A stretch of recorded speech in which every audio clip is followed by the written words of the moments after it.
चार अवस्थाओं में जो चौथी अवस्था है वो बड़ी विचित्र अवस्था। पहली है बचपन, दूसरी है जवानी, तीसरी है अधेड़ी और चौथा है बुढ़ापा।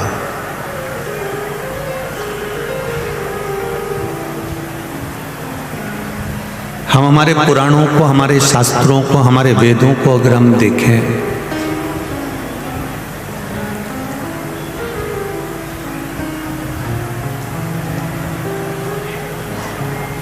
तो ऐसा नहीं है कि प्रथम अवस्था में जैसे प्रहलाद जी ने या ध्रुव जी ने, मीराबाई ने, कर्माबाई ने, नामदेव जी ने, नरसिंह मेहता जी ने, तुकाराम जी ने भगवान को प्राप्त किया।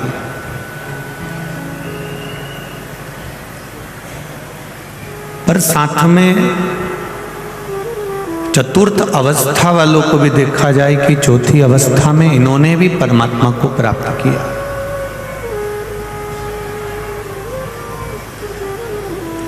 नंद बाबा ने चौथी अवस्था में भगवान कृष्ण को प्राप्त किया था। दशरथ जी ने चौथी अवस्था में मेरे राम जी को प्राप्त किया था। कदर्म बाबा ने चौथी अवस्था में कपिल बाबा को प्राप्त किया था। आंत्री बाबा ने चौथी अवस्था में दत्तात्रेय भगवान को प्राप्त किया था।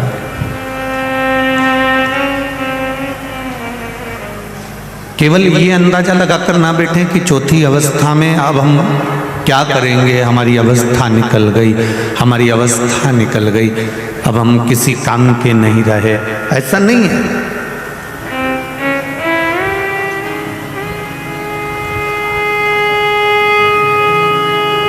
दशरथ जी ने चौथी अवस्था में राम जी को प्राप्त कर लिया था। नंद बाबा ने चौथी अवस्था में भगवान कृष्ण को प्राप्त कर लिया था।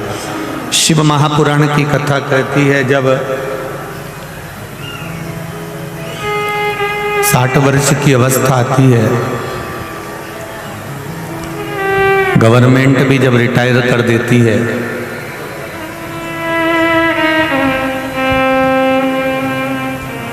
अपनी कुर्सी छोड़कर व्यक्ति अपने घर पर बैठ जाता है। बैंक में सर्विस कर रहे हो, चाहे कंपनी में सर्विस कर रहे हो, चाहे तुम किसी प्रशासन में सर्विस कर रहे हो, अभी तक तुम्हारे सिग्नेचर से काम होता था और कुर्सी पे धमक से बैठकर तुम सिग्नेचर करते थे और वो सिग्नेचर तुम्हारा बहुत काम आता था। पर जब तुम रिटायर हो जाओगे तब तुम्हारा सिग्नेचर उस ऑफिस में काम नहीं आएगा जिस ऑफिस में तुम पहले सिग्नेचर करते थे। रिटायर होने के बाद तुम जाके उस कुर्सी पर भी बैठना चाहोगे तो कोई तुम्हें बैठने नहीं देगा। बोला बैठने देगा क्या? नहीं। रिटायर होने के बाद में लोग कह देंगे अब अपने घर पर बैठो, तुम्हारे सिग्नेचर अब तुम्हारे घर पर करो, तुम्हें पैसे निकालना है, करना है तो तुम्हारे बैंक में करो।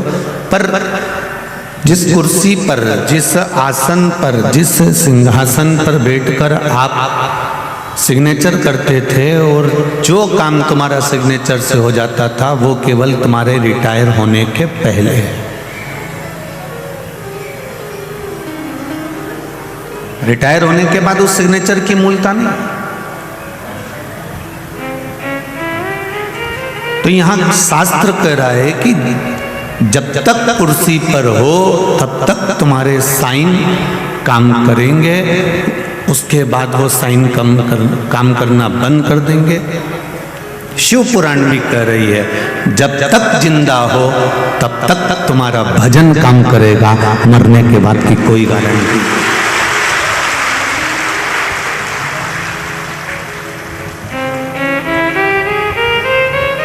मरने के बाद तुमने अगर गुलाब जामुन खिलाई भी है, उसको मिली कि नहीं मिली है पर नहीं कह सकते।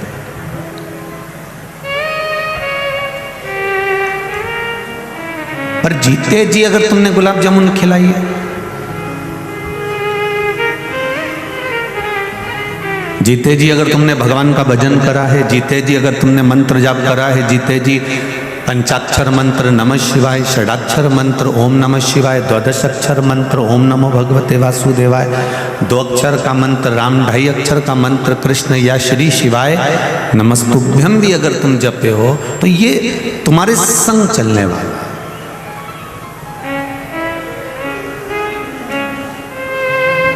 ये तुम्हारे साथ चलने वाला।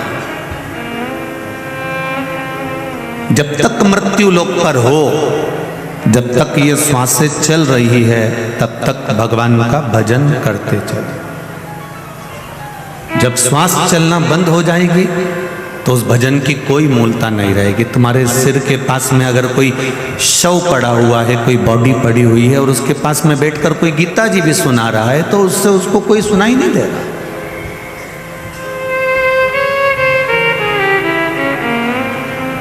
मरने के बाद अगर कोई तुमको अच्छे कपड़े भी पहना दे, अब तुमने देखा तो होगा, सब समझदार हो, ऐसे तो हो नहीं कि मरने के बाद जब अर्थी पर लेकर आते हैं, चिता पर लेटाने का जब समय आता है, अर्थी पर ले जाने का जब समय आता है तो कितने अच्छे अच्छे कपड़े पहना कर ले जाते हैं, उसको पूरा श्रृंगार भी करेंगे। बहू सास को खूब अच्छे से नहलाएगी भी, फिर कपड़े भी बदलेगी बहू, फिर बेटा भी श्रृंगार करेगा, फिर पति भी श्रृंगार करेगा, फिर अच्छा मेहंदी हल्दी कुंकू सब लगा लुगू के इत्र मित्र लगा के सारा जेवर मेवर पहना के अच्छी वाली साड़ी पहनाकर फिर उसको जो है अर्थी पे लेटाएंगे, फिर ले जाएंगे। अब मरने के बाद बहू ने इतना अच्छा श्रृंगार करा, मरने के बाद बहू ने स्नान कराया, मरने के बाद बहू ने चोटी भी करी, मोहल्ले के लोगों ने कहा सास की चोटी कर बिचार, तेल लगा सास को, तो मरने के बाद सास को तेल लगाया ने चोटी करी ने फिर मुंह में दही पेड़ा खिलाया ने के बाद उनको फिर अच्छी साड़ी पहना कर विदा करी और सारे रिश्तेदार आए तो वो भी एक एक साड़ी लेके आए, ने समधी जी की साड़ी लगेगी, ने बियाई जी की साड़ी लगेगी, ने बियाई जी की साल लगेगी, ने समधी जी की साल लगेगी। ये बियाई जब जिंदा था समधी तब कहाँ चले गया था?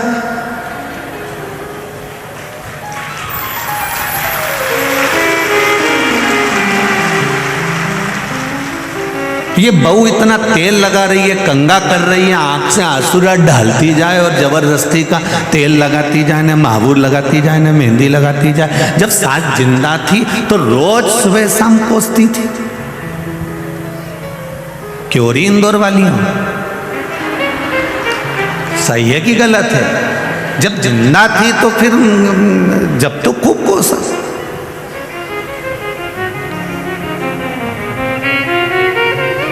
वाहवारी दुनिया मतलब की दुनिया में किसी का कोई नहीं, संसार में कोई किसी का नहीं है। यहाँ तो केवल एक जैसे मंच जैसे रामलीला का बनता है और रामलीला के मंच पर जैसा वो पूरा नाटक होता है, उसी तरह हमारे संपूर्ण जीवन में हम नाटक ही कर रहे हैं, संपूर्ण जीवन के अंदर।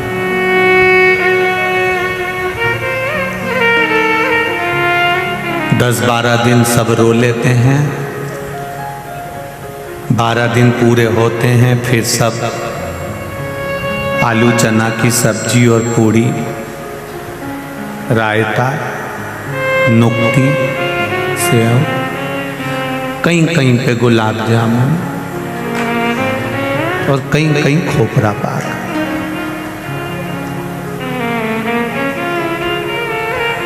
और मरे में भी चैन नहीं है इनको, मरे में भोजन करने आए हैं, उसके बाद भी कह रहे हैं तरी तरी दो,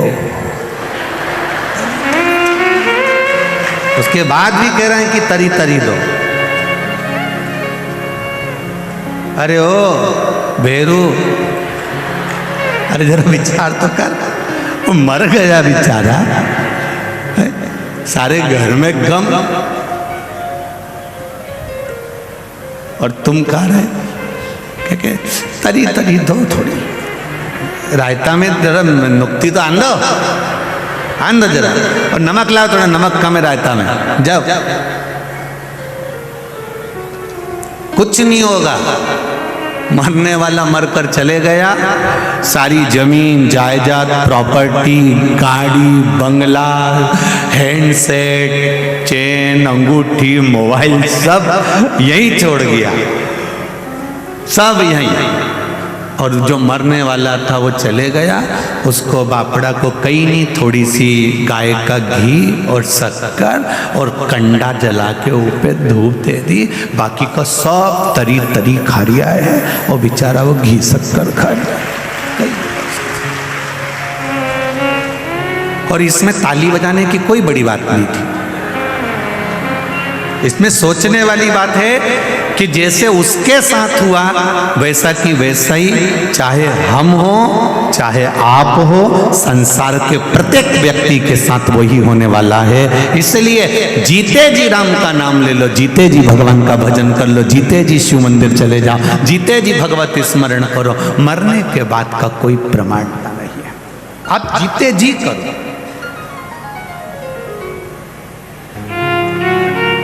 पहले जीजियों ने बहुत अच्छा एक भजन गाती थी, कभी प्यासे को पानी पिलाया नहीं, बाद अमृत पिलाने से क्या फायदा। आगे क्या है इसमें, कभी गिरते हुए को, हाँ, बाद में आंसू बहाने से क्या फायदा। मैं तो मंदिर गई, देवालय गई और पूजा करते करते मुझे ख्याल आ गया, कभी माँ बाप की सेवा करी ही नहीं, फिर पूजा कराने से क्या फायदा। ये शरीर दिया है परमात्मा ने, बड़ा सोच समझ कर दिया है। इस शरीर का सदुपयोग परमात्मा की भक्ति में होना चाहिए। हम मना नहीं करेंगे, आपका जो मनुष्य का देह मिला है आप और हमको, तो इसको सार्थक भी तो करना पड़ेगा।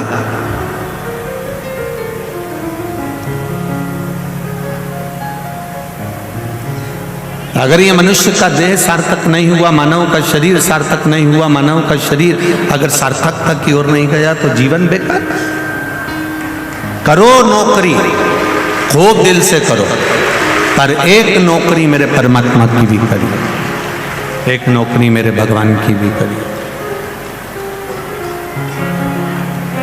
जब परमात्मा की नौकरी करोगे, और जो तुमने गवर्नमेंट की या प्राइवेट जो भी नौकरी करी है उसमें एक अंतर है। जो प्राइवेट नौकरी या सरकारी नौकरी या धंधा जो तुमने करा, वो सब अपने पत्नी, अपने बच्चों और अपने परिवार के लिए करा। जो दुकान पर बैठकर कमाते हो, क्या तुम पूरा की पूरा जो तुमने कमाया अपने ऊपर खर्च कर लेते हो? बोलो जरा, होता है ऐसा? नहीं। 10,000 रुपये कमाई करी तुमने दुकान पर बैठकर या नौकरी में, तो 10,000 तुमने अकेले अपने ऊपर खर्च नहीं करा।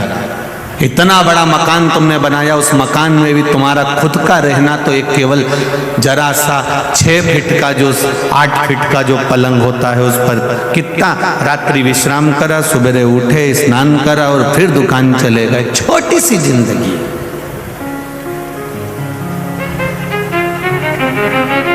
जितना कमाया तुमने उतना परिवार के लिए कमाया।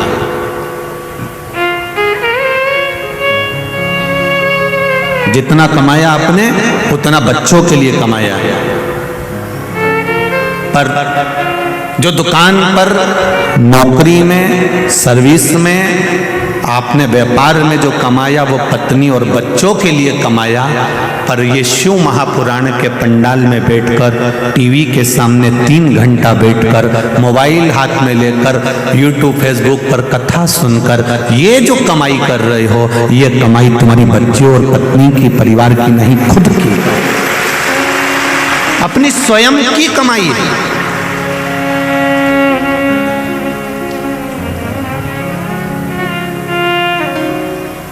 विधायक संजय भैया मित्र मंडली कथा करा रही है और वो मित्र मंडली ने कथा कराई है, तो वो कथा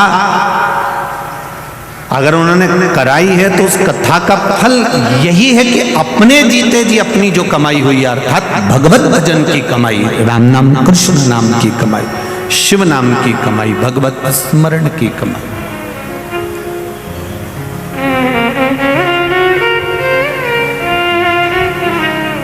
शुक्ला परिवार में भी अगर बहुत हुई होंगी तो भागवत बहुत हुई होंगी। नानी बाई का मायरा भी हुआ होगा, श्याम भजन भी हुआ होगा, राम भजन भी हुआ होगा, सुंदरकांड भी हुआ होगा, रामचरितमानस भी हुई होगी, गीता का स्मरण भी हुआ होगा, सब कुछ हुआ होगा। पर पहली बार अगर शिव महापुराण की कथा मिली है और पहली बार अगर शिव पुराण की कथा हो रही है तो शुक्ला परिवार को भी भगवान को धन्यवाद देना चाहिए कि हमने जिंदगी में कौन सा पुण्य करा होगा जो ये शिव पुराण में। ये शंकर भगवान की जो कथा मिली है ये कोई सहज नहीं है। चारों तरफ इस ग्राउंड के जितने चारों तरफ रोड है उस रोड पर लोग बैठ बैठ कर कथा का रस तत्व ग्रहण कर रहा है। कल भी हमारे पास में पत्र आया था, आज भी पत्र आया था, तो उसमें एक ही बात कही है कि पब्लिक बहुत ज़्यादा संख्या में आ रही है, सब अपने घर पर बैठकर कथा का रस तत्व ग्रहण करें। गुरुजी आप बोलो कि अब भीड़ बहुत हो चुका है तो अब सब अपने अपने घर में बैठ के कथा सुने। और हमने रायपुर में जब ज़्यादा भीड़ हो गई थी तो वहाँ से कह दिया था कि कानपुर में कथा सुन लेना। कानपुर में ज़्यादा भीड़ हो गई थी तो हमने उनसे कह दिया था तुम इंदौर में सुन लेना। अब इंदौर में भीड़ ज़्यादा हो गई तो हम कहें तुम 3 तारीख से 9 तारीख तक जो बड़ौदा गुजरात में कथा है उधर सुन लेना। पर निवेदन है थोड़ा व्यवस्थित।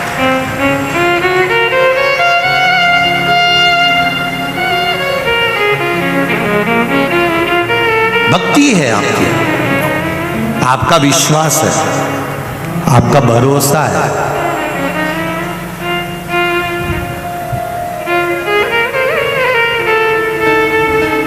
और जब विश्वास प्रबल होता है ना तभी परमात्मा की कृपा होती है। 12 ज्योतिर्लिंग शिव महापुराण की कथा चल रही है, उसमें तीसरे नंबर के ज्योतिर्लिंग का वर्णन आता है श्री महाकालेश्वर भगवान का।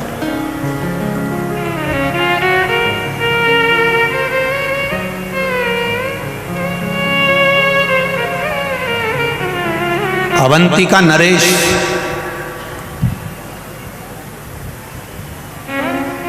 जो साधारण नहीं है महाराज,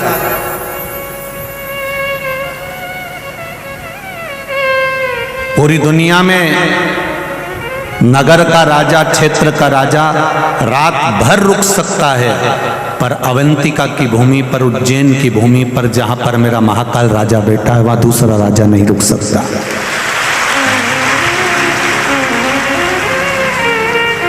और ये उज्जैन की धरा, उज्जैन की भूमि, अवंतिका नरेश की पावन धरा आपको ये नहीं कह रही है कि ये कथा है केवल कि उज्जैन में एक राजा बैठा है तो दूसरा राजा वहां नहीं रुक सकता। ये आपको सीखना चाहिए।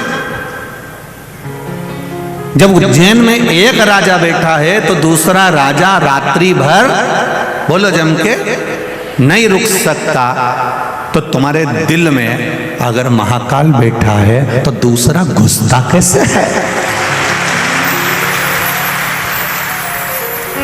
दूसरा कैसे प्रवेश कर जाएगा?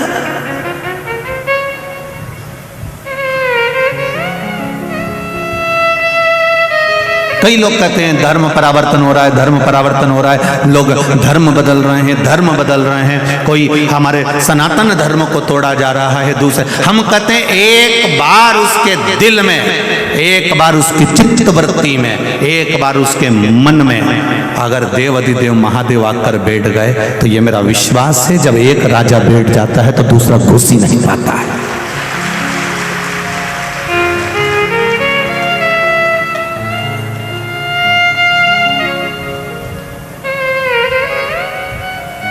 एक अगर प्रवेश कर गया तो फिर दूसरा कहां?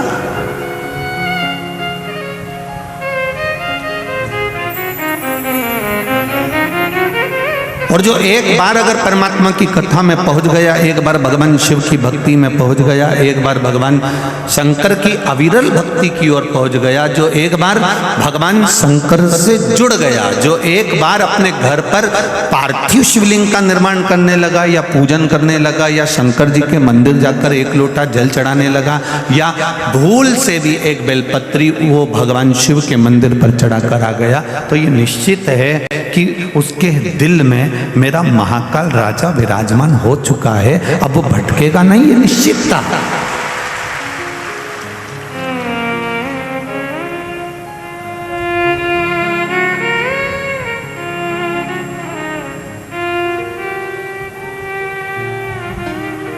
अविरल भक्ति जब आपके भीतर विराजमान हो गई तो फिर भटकना छूट गया। अपनी कीमत भी तो पहचानो कि हम कितने कीमती हैं।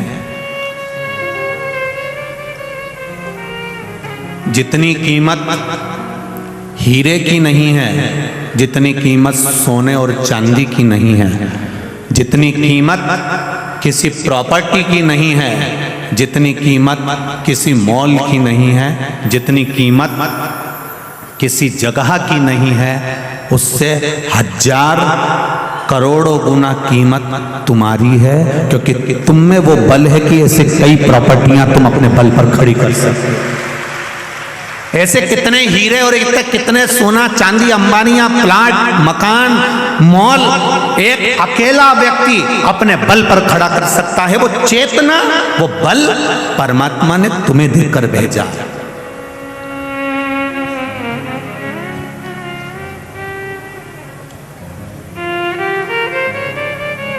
कई लोग रोते हैं आंखों में आंसू भर भर के, हम तो बहुत गरीब हैं गुरुजी, हम तो बहुत गरीब हैं। हम भी कह देते हैं जी काय की गरीब। अभी हॉस्पिटल चल, 10 लाख की एक किडनी बेची आते हैं, दूसरी बेची 20 लाख की खट्टा। करोड़पति बनाकर भेजा है मेरे मालिक ने आपको, किसी को भी भिखारी बनाकर नहीं भेजा। इस शरीर की जिस दिन तुम्हें कीमत समझ में आ जाएगी, कई लोग कहते हैं हमारा तो पैदा होना ही बेकार है, हमारा तो संसार में रहना ही बेकार है। हम उनसे एक बात पहले भी कहे, आज फिर कहते हैं, इतनी माताएं बैठी और इतने भाई लोग बैठे हैं, ये अपने कमरे में, अपने कक्ष में, अपने कमरे के अंदर अटाला बिल्कुल नहीं रखते। अटाला रखने के लिए इन्हें एक कमरा अलग से बनाकर रखा। पूछ लो तुम्हारी पड़ोसन से, कोनी मार के पूछ लो भले, कोई दिक्कत नहीं है। तुम सोचो कि सियोर वाला मारा है तो यूं झूठी झूठी बोल रही है तो कोई बात नहीं, जी जी हरियो कमला, कोई टेंशन नहीं, उसमें चिंता मिंता नहीं करना अपने को। अपन तो पूछ लो तुम पड़ोसन से, क्यों री भंगार का कमरा, अटाला रखने का कमरा, टान पर ऊपर इधर उधर अपन रखे कि नहीं रखे? अपना कमरा में कोई अपना अटाला का सामान रखे? ऐसा कोई नहीं है जो अपने कमरे में अटाला सामान रखेगा, बेकार सामान रखेगा, फालतू का सामान रखेगा। सबने अपने कमरे में, अपनी अलमारी में, तुम साड़ी भी वही रखते हो जो तुम्हारी काम की है, नहीं तो तुम बाकी की जो बेकार वो तो पेटी में पटक देते। अटाला तो तुम तुम्हारे कमरे में रखते ही नहीं। जब तुम तुम्हारे कमरे में अटाला सामान नहीं रखते, कबाड़ा सामान नहीं रखते, बेकार सामान नहीं रखते, तो मेरा महाकाल राजा अपनी पृथ्वी पर अटाला को क्यों रखेगा?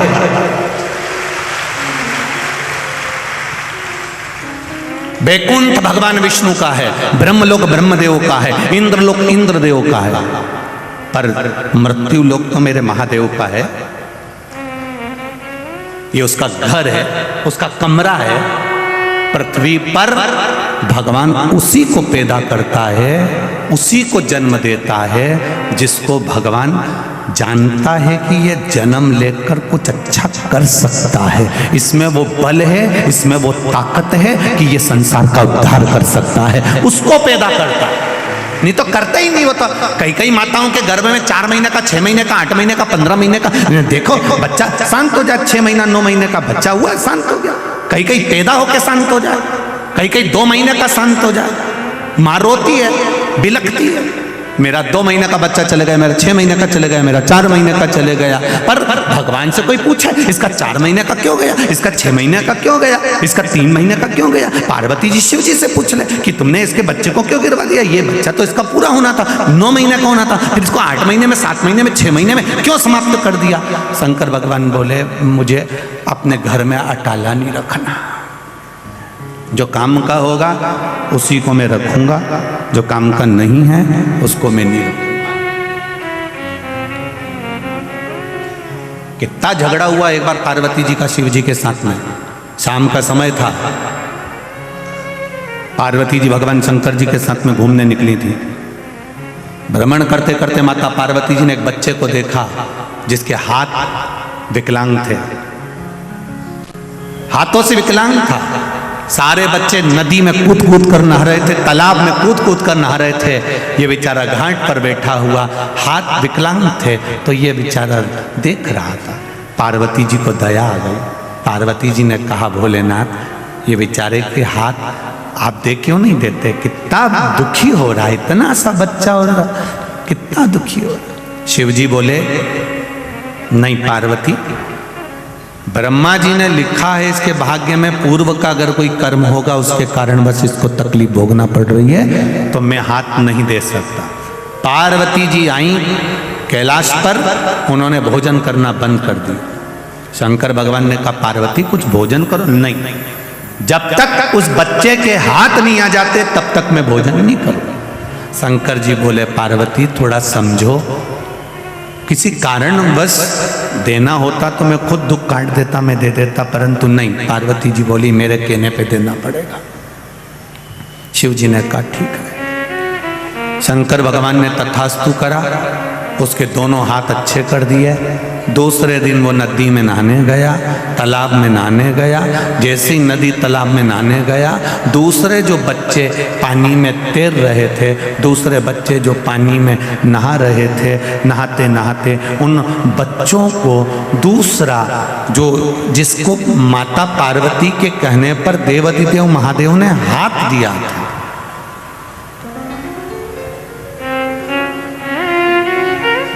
जिसको हाथ दिए थे माता पार्वती के कहने पर, वो बच्चा दूसरे बच्चे जो नहा रहे थे उनको पानी में डुबो डुबो कर मारने लगा।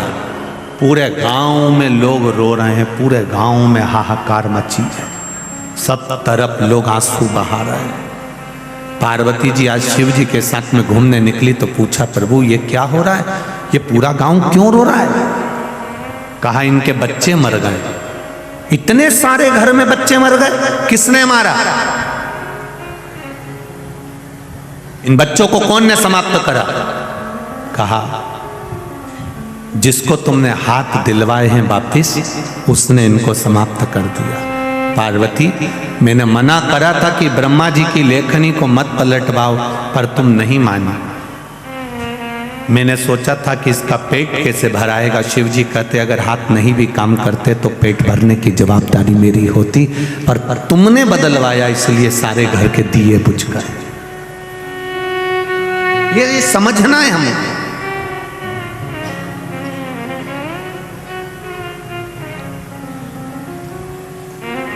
आप कितने कीमत वाले हो, आप कितने कीमती हो, अपने आप की कीमत समझना। आप जरा जरा सी बात में ये मत कहना कि मैं मर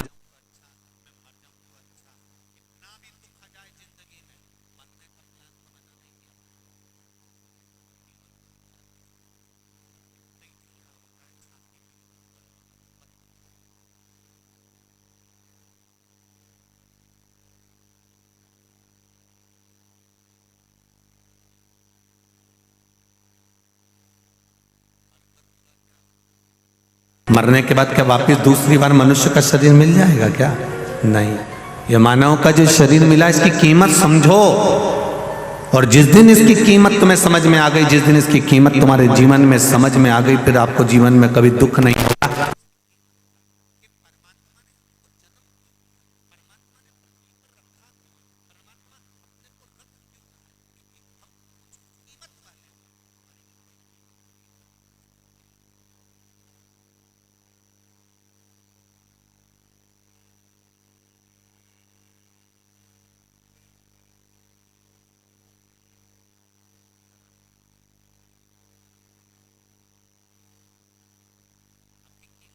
एक पत्र आया है, देखिए।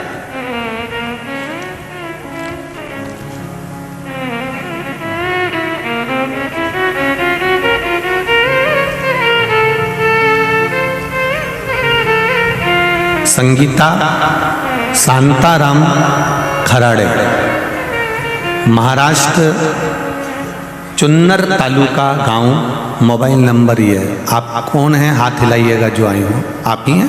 दोनों हाथ हिला दो। भोले बाबा की महिमा का क्या बखान करूं मैं गुरुजी। मेरे कैंसर जैसी भयानक बीमारी को ठीक कर दिया है बाबा ने। बाबा के पंडाल में बाबा को धोख लगाने के लिए आई हूं। बाबा, आपने कहा था कि शंकर की शिव महापुराण में जाकर उसने कैंसर की गठान हो गई थी जो 5 साल से थी, जिसका पता 2021 में चला, जो कि सीटी स्कैन कराई तो डॉक्टर ने बोला यह 3rd स्टेज पर पहुंच गई है। इंद्राणी अस्पताल में दिखाया था, तब हमने डॉक्टर के कहे अनुसार 28 रेडिएशन कराए और 3 रेडिएशन पूना में हुए, 5 किए। इस बीच मुझे कोरोना भी हो गया। फिर हमने डॉक्टर को दिखाया तो 40 दिन के बाद फिर सीटी स्कैन हुआ। डॉक्टर ने बोला कि कैंसर पूरे शरीर में फैल गया है और पूरे शरीर में कैंसर फैल गया है और शरीर के सब अंग खराब हो गए हैं। इस सब का अब कोई इलाज नहीं है, खर्चा भी बहुत हो जाएगा 4-5 लाख का, बचना तो निश्चित नहीं है। डॉक्टर ने बोला ये कुछ समय के मेहमान हैं और मैंने खाना पीना चलना फिरना सब कुछ छूट गया और मैं पूरी तरह से पलंग पर बेड रेस्ट हो गई, पड़ी रहती थी दिन रात। गुरुदेव, फिर एक दिन मेरे व्हाट्सएप पर किसी का मैसेज आया कि प्रदीप मिश्रा जी की शिव पुराण सुनो। मेरे घर वालों ने उसी दिन कथा सुनाई, मैं बहुत रोई, भगवान शिव से प्रार्थना करने लगी। परिवार वालों से कहकर मैं शंकर के मंदिर गई और हाथ पकड़कर शंकर के मंदिर में जाकर जल समर्पित किया। उस जल को वही मंदिर में पिया, शिव जी पे चढ़ी बेलपत्री खाना चालू करी, शिव मंदिर में झाड़ू पोछा करने लगी। बच्चों से कहा मैं मरने तो वाली हूँ, मुझे मंदिर के अंदर ही छोड़ दो। मंदिर में रहती, झाड़ू पोछा करती, शाम को घर आती, सो जाती। बाबा की कृपा से जो 3rd स्टेज का कैंसर था, जब जांच कराया तो कैंसर मेरे शरीर से जा चुका था और मैं ठीक हो चुकी हूँ। मैं बाबा को यहाँ धोख लगाने आई हूँ प्रणाम करने के लिए। आराम है। अब मैं खुद, आपने लिखा है, मैं खुद चलकर बाबा को धोख लगाने आई हूं। जो 2 कदम चल नहीं पाती थी, आज बाबा के दरवाजे में मैं खुद महाराष्ट्र से यहाँ प्रणाम करने आई हूँ। श्री शिवाय नमस्तुभ्यम। जी स्वस्थ रहिए, बाबा कृपा करे। श्री शिवाय नमस्तुभ्यम। बैठिए। ये विश्वास है हमारा, ये दृढ़ता है हमारी, ये भरोसा है हमारा। तेरी कृपा बिना न हिले एक भी अणु, लेते हैं श्वास तेरी कृपा से तनु तनु। बखान क्या करूं मैं राखों के ढेर का, चपटी भभूत में खजाना भूलेगा।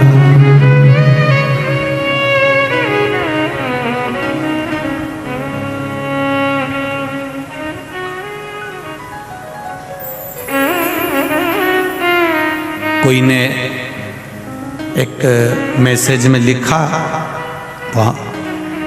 उसने हमको बताया कि गुरुदेव, लोग कह रहे हैं कि बताओ रोड पर लोग बैठे हुए हैं, उनको आज दिख तो है ही नहीं रहा। लोग अपने अपने घर से बिछाने की दरी चादर तक लेकर आए हैं, आराम से बैठकर कथा सुन रहे हैं रोड पर।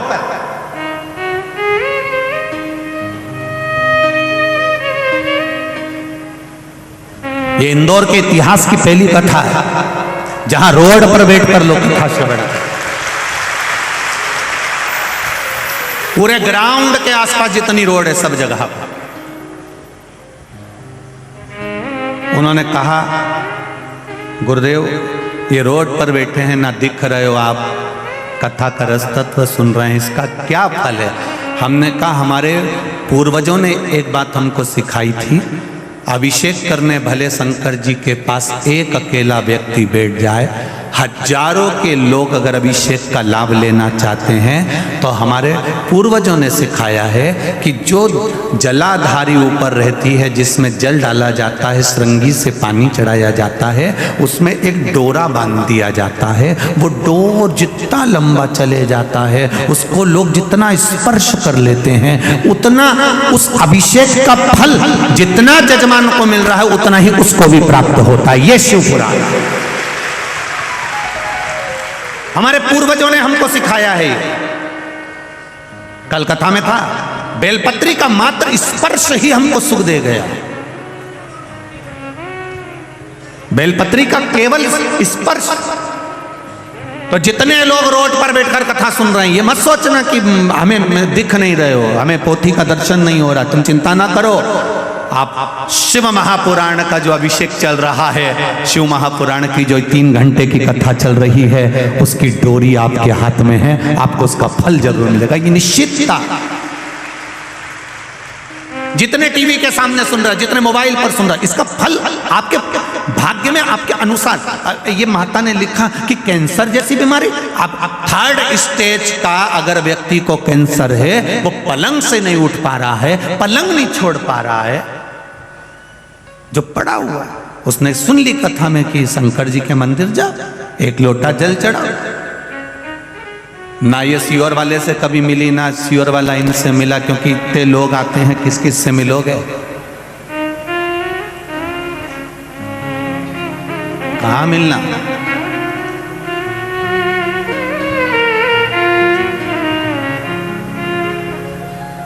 समय नहीं इतना आपके पास भी कि आप हमसे मिले और या हम आपसे मिले, इतना समय किसी के पास नहीं।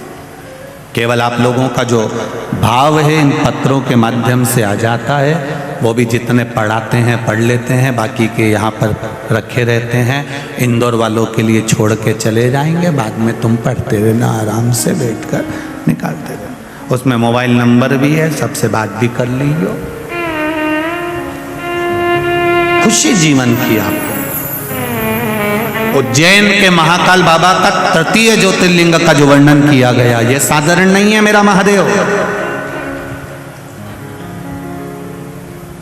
उज्जैन महाकाल राजा जहां बैठे हैं, उसमें दूसरा राजा प्रवेश नहीं कर सकता।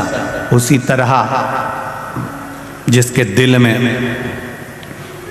शिव आकर बैठ गए, फिर दूसरे धर्म का व्यक्ति चाहे कितना भी लोभ दे दे, कितना भी उसको लालच दे दे, वो जाता ही नहीं है, चलता ही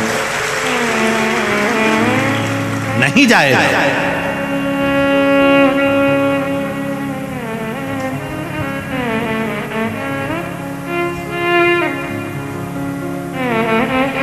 पीने वाले व्यक्ति को कितना भी समझा लो, वो शाम के समय चकमा देकर मैं खाने पहुंच ही जाता है।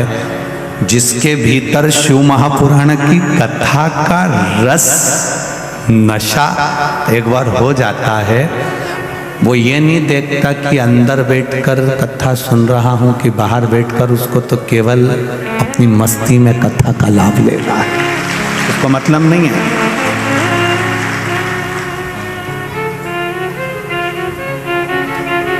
शिव भक्ति का जो बल है वो साधारण बल है। कितना सुंदर वृत्तांत कहा। अवंतिका नगरी में एक ब्राह्मण रहता था।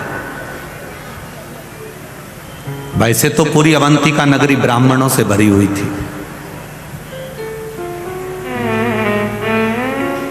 संपूर्ण अवंतिका नगरी, मेरे महाकाल की नगरी उज्जैनी ब्राह्मणों से भरी पड़ी हुई थी। कहते हैं काशी में और उज्जैनी में, ये 2 जगह पर सबसे ज्यादा ब्राह्मण जन निवास करते थे, और उज्जैनी पूरी ब्राह्मणों से भरी पड़ी हुई थी। एक ब्राह्मण उस उज्जैनी, सारे ब्राह्मण कर्मकांडी थे, पूजन करते थे, अर्चना करते थे, संध्या करते थे, भगवत भजन करते थे, स्मरण करते थे, भगवान से लाड लड़ाते थे, शिव आराधना में लगे रहते थे, भगवान की अविरल भक्ति में लगे रहते थे। सब शिव में डूबे होंगे, सभी शंकर भगवान में डूबे होंगे।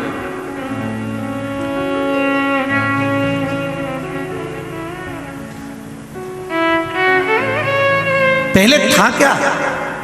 केवल एक देव आदिदेव महादेव। त्रेता आया तब मेरे राम जी आए, द्वापर आया तब मेरे, जम के बोलो जरा, भगवान कृष्ण आए। त्रेता आया तब राम जी आए, द्वापर आया तब कृष्ण आए। इससे पहले थे केवल एक शिव, केवल एक नारायण, केवल एक ब्रह्मा। ब्रह्मा विष्णु महेश का एक स्वरूप, लिंग स्वरूप में भगवान शंकर के एक स्वरूप में विराजमान था।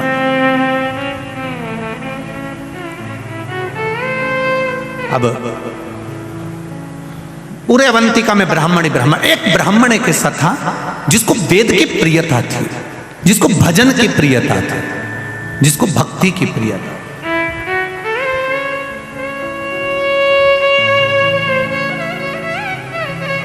महाराज, उस ब्राह्मण का नाम था वेद प्रिय, बड़ा विद्वान, सारे ब्राह्मणों के साथ में रहना, सब ब्राह्मणों के साथ में मिलकर भगवत भजन करना, सब ब्राह्मणों के साथ में मिलकर भगवान शंकर की भक्ति करना। अब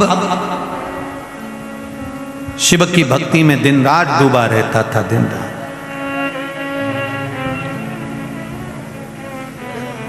उसी समय पर रत्नमाल पर्वत पर एक राक्षस हुआ जिसका नाम दूषण। क्या नाम था? दूषण नाम का राक्षस। ये अवंतिका से 2 योजन की दूरी पर रहता था। जिस पर्वत का नाम था रत्नमाल पर्वत, उस रत्नमाल पर्वत के ऊपर दूषण नाम का राक्षस रहता था। यह दूषण नाम का जो राक्षस था, इसने ब्रह्मा जी से वर प्राप्त करा, बहुत तप करा, बहुत तप। कहते हैं इसने हजारों हजार वर्ष तक तप करा, पर ब्रह्मदेव ने आकर इसको वर नहीं दी। ये परेशान हो गया वर मांगने के लिए।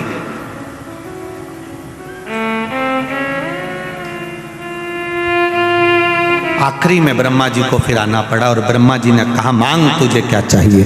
तो उसने एक बात कह दी, अगर देना चाहते हो तो मुझे दीजिए कि मेरे प्राण न छूटे। ब्रह्मा जी ने कहा ये तो हो नहीं सकता कि तू मरेगा नहीं, मरना तो पड़ेगा।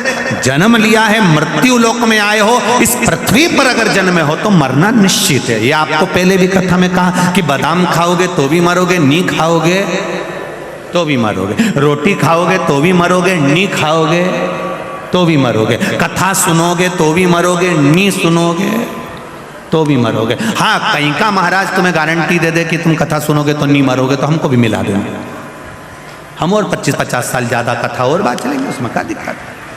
बच्चा कथा सुनोगे तो भी मरना और नहीं सुनोगे तो भी मरना। बस अंतर केवल इतना सा है कि जैसे तुम भजन कर कर कथा सुनकर अगर मरे तो बिल्ली अपने मुख से अपने बच्चे को जैसे पकड़ती है, साथ घर लेकर जाती है, वो बच्चा सुरक्षित रहता है। और बिल्ली अपने मुख से चूहे को पकड़ती है, चूहा मर जाता है। उसी तरह जो भगवान शंकर की भक्ति कर कर, राम कृष्ण की भक्ति कर कर, परमात्मा का भजन कर कर जो मरता है, वो बिल्ली के बच्चे जैसा बचकर बैकुंठ का राज करता है, बैकुंठ का सुख भोगता है।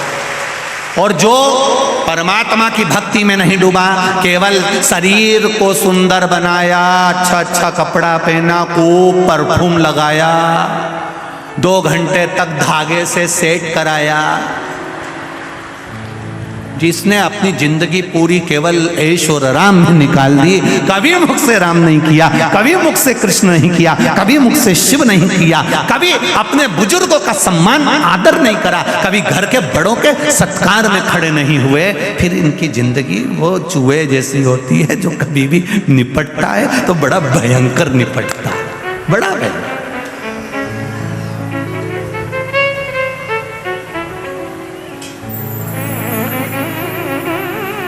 भक्ति के बल पे चले, भाव को। महाराज दूषण ने कहा मुझे मरना नहीं है, आप मुझे वर दीजिए ब्रह्मदेव। ब्रह्मा जी ने कहा ऐसा नहीं हो सकता कि तुम मरोगे नहीं, मरना निश्चित है, ये निश्चितता है, तुम्हें मरना तो पड़ेगा, पर मुझे दूसरा वर दे दो। क्या वर चाहिए? महाराज अगर मैं मरूं, मान लो मेरे प्राण छूटे, तो मुझे मारने वाला भी ऐसा होना चाहिए जिसकी बहन ने हजारों वर्ष तक मेरे जैसा तप करा हो। अब जरा अवंतिका नरेश की कथा का जरा स्मरण करिएगा, बड़े ध्यान से सुनिएगा, और जितने लोग टीवी पर सुन रहे हैं, जितने लोग बाहर बैठकर सुन रहे हैं, मोबाइल पर सुन रहे हैं, थोड़ा ध्यान लगाकर सुनना। मुझे मारने वाला वो होना चाहिए जितना तप मैंने करा। अगर कोई पुरुष मुझे मारता है तो उसकी बहन में साथ इतना ही तप होना चाहिए जितना तप मैंने किया। और यदि मेरे प्राण छूटते हैं और मेरा रक्त भूमि पर गिरता है तो मैं रूप फिर बदल सकता हूं। ब्रह्मा जी ने कहा तुम्हारा रक्त अगर पृथ्वी पर 1000 जगह गिरा तो तुम तो 1000 रूप रख लोगे, कुछ थोड़े से रूप तुमको दे सकता हूं। तो दूषण नाम के राक्षस ने रत्नमाल पर्वत के ऊपर जो तप साधना में बैठा था वर मांगा, अगर मैंने मेरा रक्त 84 बूंद पृथ्वी पर गिरती है तो मैं 84 बार रूप रखकर लड़ सकता हूं, मुझे वर दो। ब्रह्मा जी ने कहा तथास्तु, पर एक बार सुन लो, अगर 84 ही रूप उस बहन के भाई ने धारण कर लिए और उसने तेरा संहार एक साथ कर दिया तो फिर तेरा अंत निश्चित है। मैं मानता हूं कि मेरा अंत हो जाए। अब इतना वर सोच समझकर मांगा गया, इतना वर मांगा है, दूषण नाम का राक्षस तो आनंदित हो गया। उसने अवंतिका नगरी में प्रवेश कर गया। उसका सबसे बड़ी, वो कहते हैं ना, उसकी सबसे प्रिय चीज क्या थी, उसकी हॉबी क्या थी, तो कहा उसकी प्रियता, सबसे प्रियता यह थी कि ब्राह्मण के बच्चों को पकड़कर उनका रक्त निचोड़कर पीता था और बच्चों को जमीन में छोड़ देता था।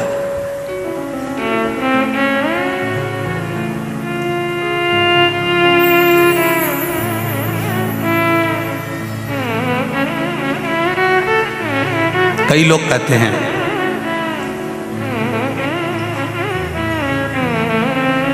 कि ब्राह्मणों ने जिंदगी भर केवल राज करा है, ठाट करा है। ऐसा नहीं है। पूरी पृथ्वी के जितने मंदिर हैं, देवालय हैं, जितने पूजा स्थल हैं, जितने सरोवर, जितने कुंड, जितनी नदियां, जितने तालाब, जितनी बावड़ियां हैं, इन जगह पर जाकर आप इतिहास पढ़ेंगे और सुनेंगे तो आपको मिलेगा सबसे प्रथम में बलिदान देने के लिए भी ब्राह्मण ही खड़ा होता था। निश्चितता। ये जितनी भी कथाएं होती है ना, सत्यनारायण जी की कथा देख लीजिए तो आपको मालूम पड़ जाएगा। एक गरीब ब्राह्मण था।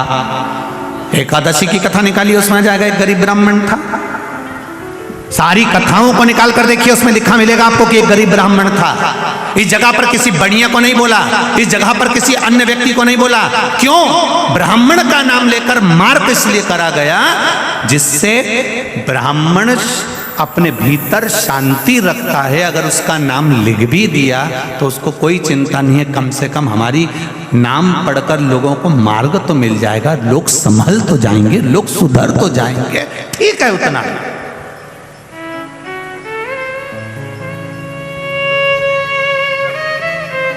उसने किसी से ऑब्जेक्शन नहीं करा कि हमारा नाम यहाँ पर क्यों लिखा, सत्यनारायण जी की कथा में हमारा नाम क्यों आया, गरीब ब्राह्मण का नाम क्यों आया, हमारा नाम क्यों आया। उससे कथा, देवराज नाम का ब्राह्मण, शिव महापुराण, बिंदुक नाम का ब्राह्मण, शिव महापुराण, आत्मदेव नाम का ब्राह्मण, श्रीमद् भागवत कथा, देव नाम का ब्राह्मण, विष्णु पुराण,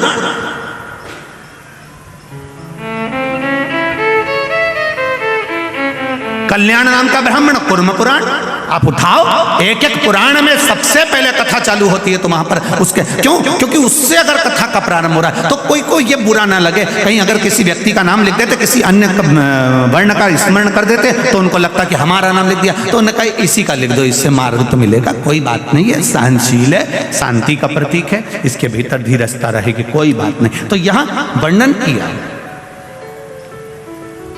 वेद प्रिय नाम का ब्राह्मण और इस दूषण नाम का राक्षस रत्नमाल पर्वत से नीचे आया, नीचे आकर अवंतिका में प्रवेश कर गया। अवंतिका में प्रवेश करते करते उसने तुरंत ब्राह्मण के बच्चों को रूप धर कर जाता था ब्राह्मण के घर में, खूब बड़ा शास्त्री बनकर जाता था और ब्राह्मण के बच्चों को कहता था कि मैं तुमको विद्या दूंगा, आपके बच्चों को मेरे साथ में लगाइए। और ब्राह्मण के बच्चों को जब विद्या अध्ययन के भाव से लेकर जाता था, उनको बाहर निकलकर निचोड़कर रक्त पी जाता था।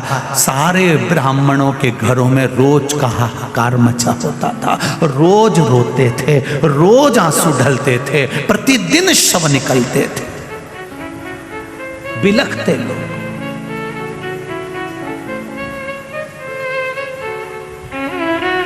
ये अवंतिका की पावन धरा ऐसी ही अवंतिका की धरा नहीं हो गई रे मेरे भाई। एक एक ज्योतिर्लिंग का अगर स्मरण करा जाए, हम हमेशा कहते हैं, आज फिर कहते हैं, जिस दिन तुम्हारे भीतर थोड़ा सा भी बल कमजोर पड़ जाए, थोड़ा सा पावर कम पड़ जाए, थोड़ा सा लगे कि मेरा मन अटखेलियां कर रहा है, मेरा मन लग नहीं रहा, मेरा चित्त नहीं लग रहा, लोग मुझे परेशान कर रहे हैं, निवेदन करूंगा 12 ज्योतिर्लिंग में से किसी भी एक ज्योतिर्लिंग पर एक दिन रात्रि भर आराम से रुक कर आओ, भगवान का दर्शन कर कर आओ। जब हम डीपी के पास जाएंगे तो डीपी के पास जाते से हमको वो बल मिल जाएगा, वो पावर मिल जाएगा कि हमारे पंखे लाइट वापिस चालू हो जाएंगे, ये निश्चितता है। आप जाकर उसका स्मरण करिए। कनेक्शन सही जगह जोड़ने का प्रयास करो। ये माइक चल रहा है, इसको लाइट मिली है, अब वो डोरी फैला दे लंबी चौड़ी और खूब लंबी डोरी फैला दे और वहाँ डीपी से या मीटर से नहीं जोड़े और डोरी तो यहाँ तक आ गई और ये बार बार खटका चालू करे बंद करे, खटका चालू करे बंद करे। क्यों रे, ये माइक क्यों चालू हो रहा, माइक क्यों नहीं चालू हो रहा? अब ये तो यहाँ देख रहा, पर इसको क्या मालूम कि वहाँ से किसी ने कनेक्शन निकाल दिया। फिर ये दौड़ कर जाएगा, फिर कनेक्शन देखेगा, कनेक्शन निकला पड़ा है, फिर कनेक्शन उस प्लग में लगाएगा, वायर जोड़ेगा, तब जाकर माइक चालू होगा, लाइट चालू होगी, पंखा चालू होगा। उसी तरह कई लोग ऐसे हैं जो मंदिर तो जाते हैं, इनने डोरी तो फैला दी, ये पानी का लोटा लेके भी जाते हैं, ये डोरी फैली है। कई लोग मंदिर जाते हैं, कई लोग कथा में जाते हैं, कई लोग जाते हैं, ये जितने भी लोग कथा में आते हैं या जितने लोग भी मंदिर जाते हैं, समझ लेना इन्हें डोरी तो खूब लंबी फैलाई है। रोज मंदिर जाती हूँ, मुझे 4 महीना हो गया, कोई के मुझे 6 महीना हो गया, कोई के महाराज की कथा सुनते सुनते हमारे तो 2 साल हो गया। इन्हें डोरी तो खूब लंबी फैलाई, खूब लंबी फैलाई, पर अभी तक इनने पिलक में नहीं जोड़ी है, इसीलिए इनके खटके चालू नहीं हो। ये अगर दिल से एक बार शंकर की हो जाती, पिलक सही जुड़ जाता, तो फिर खटके चालू हो जाता, फिर कनेक्शन सही जुड़ ही नहीं पाती। अब रोज घर आकर कहती है मैंने मंदिर में जल चढ़ाया था, भोलेनाथ जी ने नहीं सुना। अब तू खटका तो दबा रही है पर कनेक्शन सही नहीं जोड़ के आई। तू वहाँ गई तो थी मंदिर, पर जितनी भी माताएं बैठी थी ना, तू गई मंदिर, उनकी थाली देखती रही, उनका मुंडा देखती रही, उनका कपड़ा देखती रही, कहीं इधर टच कर, कहीं इधर टच कर, कहीं इसको कुछ बोल, कहीं उसको कुछ बोल, कहीं मंदिर की सुंदरता देखे, कहीं कचरा पड़ा हुआ देखे। पंडित जी तुम कई कर रहे थे, तुमसे सफाई नहीं बनी, पंडित जी तुमने ऐसा कर दिया, तुमने प्रसाद नहीं दिया। तुम वहां गई तो सही, पर कनेक्शन जहां जोड़ना था वहां नहीं जोड़ पाई, इन्हें दुनिया में जोड़ के आ गई। और अब के हमारे एक लोटा जल चढ़ाता चढ़ाता 6 महीना हो गया, भगवान ने हमारी सुनी नहीं। पिलक तो सही लगा दी जी, सही कनेक्शन कर लेती तो लाइट चालू, पंखा चालू, माइक चालू, तो कनेक्शन नहीं जोड़ पाई। जा जरूर रही है, डोरी तो बहुत लंबी फैलाई तूने, मना नहीं, कनेक्शन जोड़ना पड़ेगा।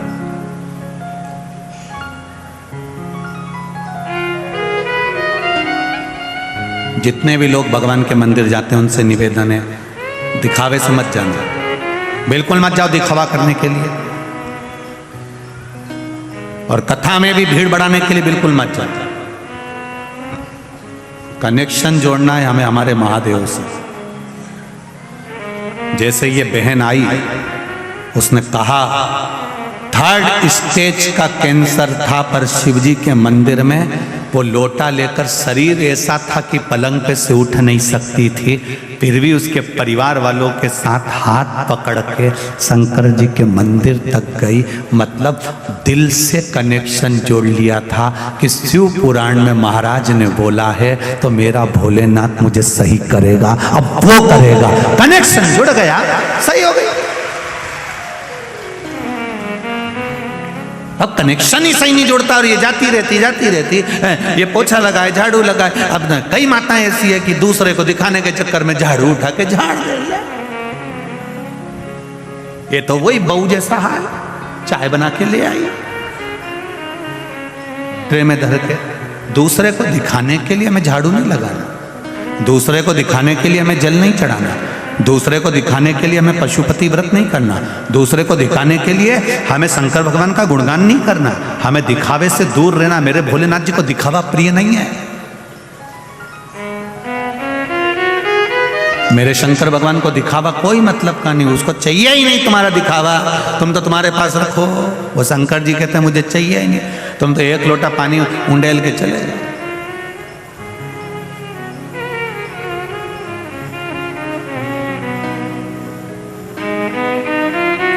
मेरे राम जी महाराज अपने मंदिर में बैठते हैं, दिन भर में 1 बार तैयार होते हैं। मेरे कन्हैया मंदिर में बैठते हैं, दिन भर में 1 बार तैयार होते हैं।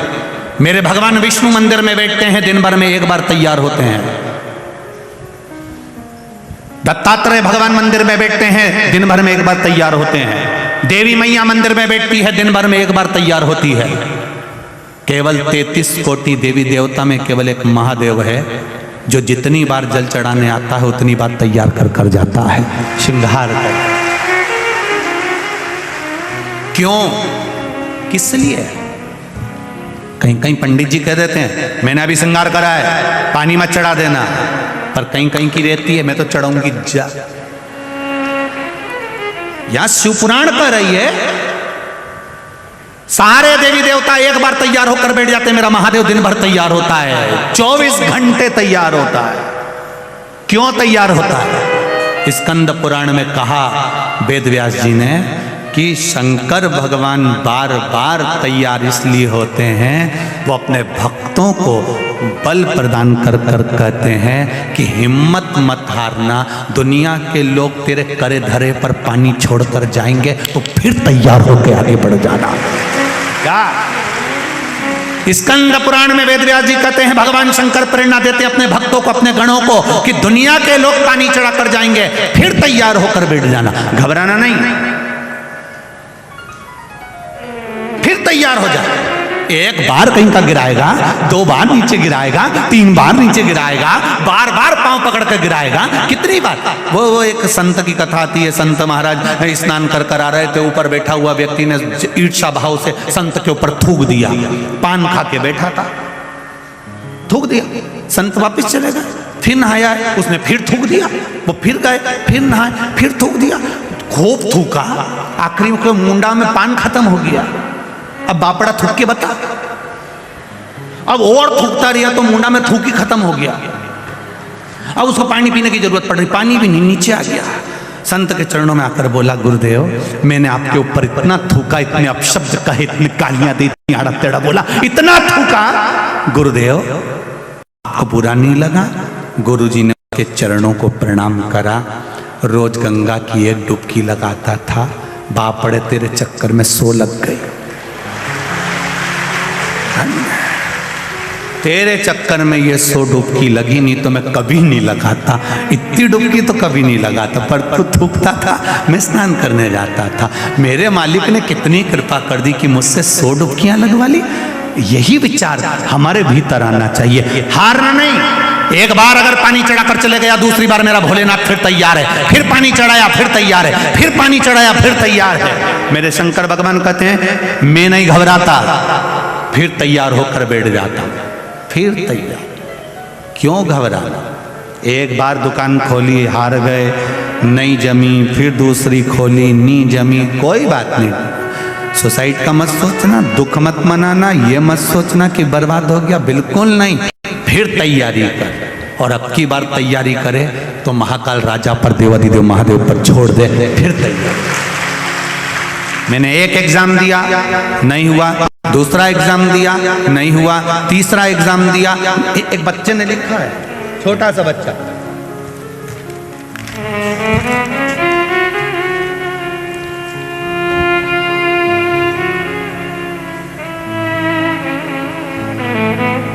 आयुष सुनेरे मेरा नाम है। आयुष कहीं बैठे हो बेटा? आप ही हो? श्री शिवाय नमस्तुभ्यम, हर हर महादेव। दोनों हाथ हिला दो एक बार।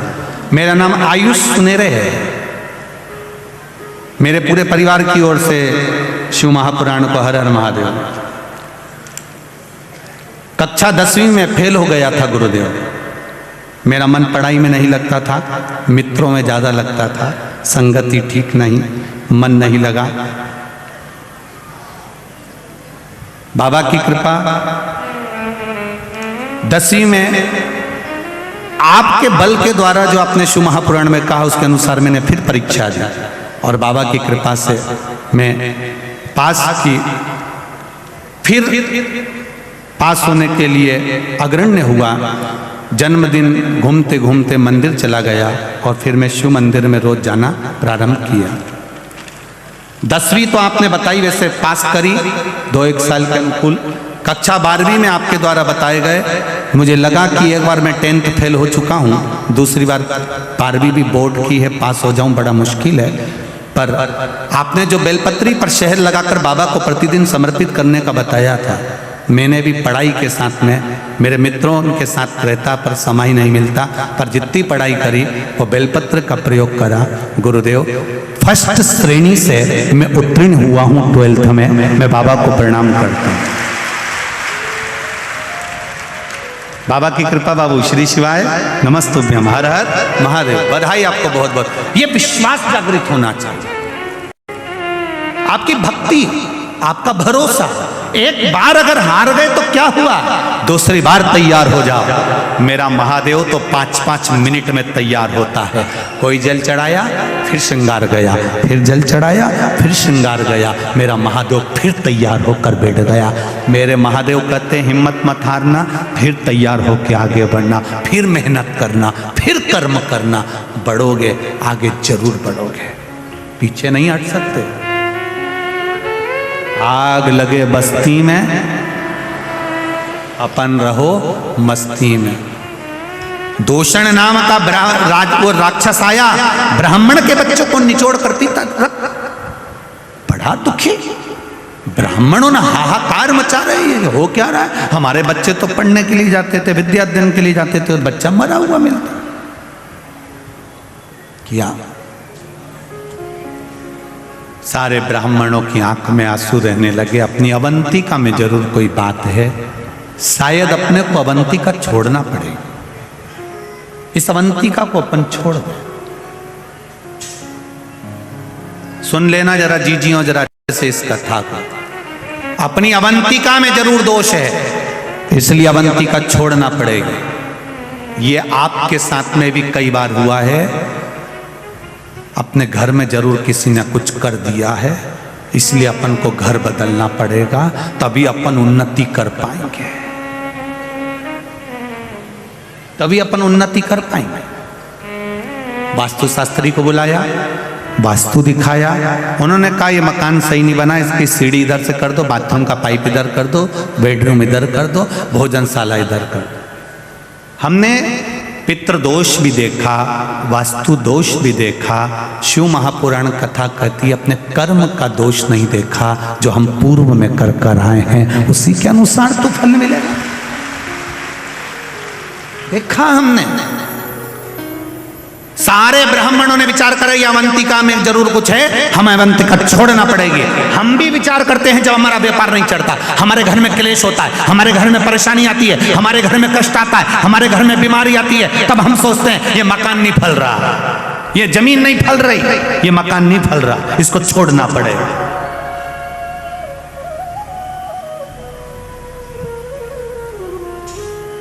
ये दुकान नहीं फल रही, दुकान छोड़ना पड़ेगा।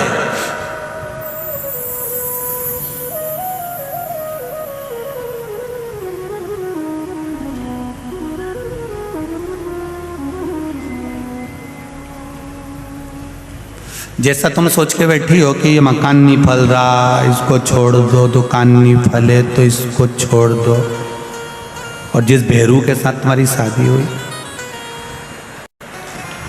और जिस जगदम्बा के साथ तुम्हारा ब्याह हुआ और वो नहीं फले तो ठीक है छोड़ दो। ये भी अपशब्द बोलती है, ये भी आड़ा तड़ा बोलती है, ये भी गाली देती है, ये आड़ा तड़ा बोलती है, मैं इसको छोड़ दो। नहीं, उसको निभाओ, उसको निभाना है।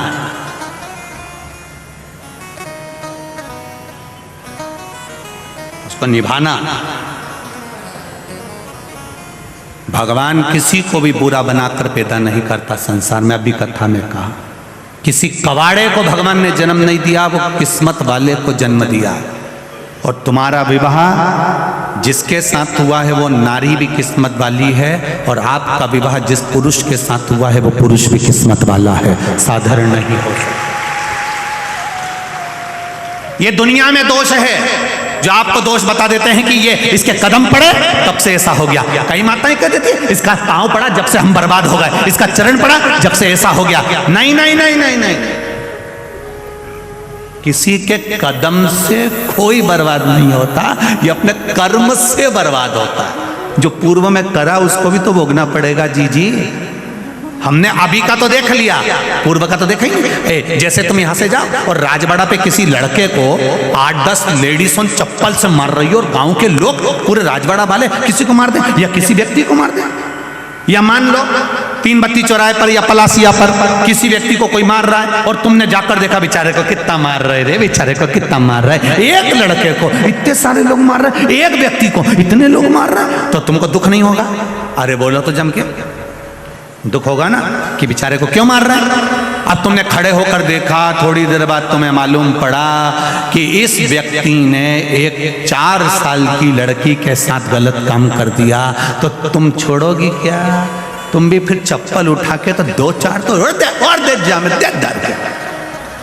अभी तक तुमको मालूम नहीं था कि इसने गलत काम किया, अब तुम्हें मालूम पड़ा, तब तुमने उसको चप्पल से मारा, तब तुमने उसको अपशब्द कहा, तब तुमने उसको 2 थप्पड़ मारे। उसी तरह हम पूर्व में क्या कर आए हैं यह हमको अभी तक नहीं मालूम है। जब हम कर्म का भोग भोगते हैं तब भगवान से कहते हैं मैंने कौन सा कर्म किया होगा। भगवान कहते हैं हेरी कमला, मैं पहले का नहीं बता सकता, नहीं तो मैं तुझे बताता जरूर। ये कर्म का भोग है जो भोगना है, हमें किसी को दोष नहीं देना है। इसका पांव पड़ा ऐसा हो गया, उसने ऐसा किया ऐसा हो गया, ये मकान नहीं फल रहा, ये दुकान नहीं फल रही, ये बेकार हो गया। जमीन महारानी, पृथ्वी भूमि कभी बुरी नहीं होती।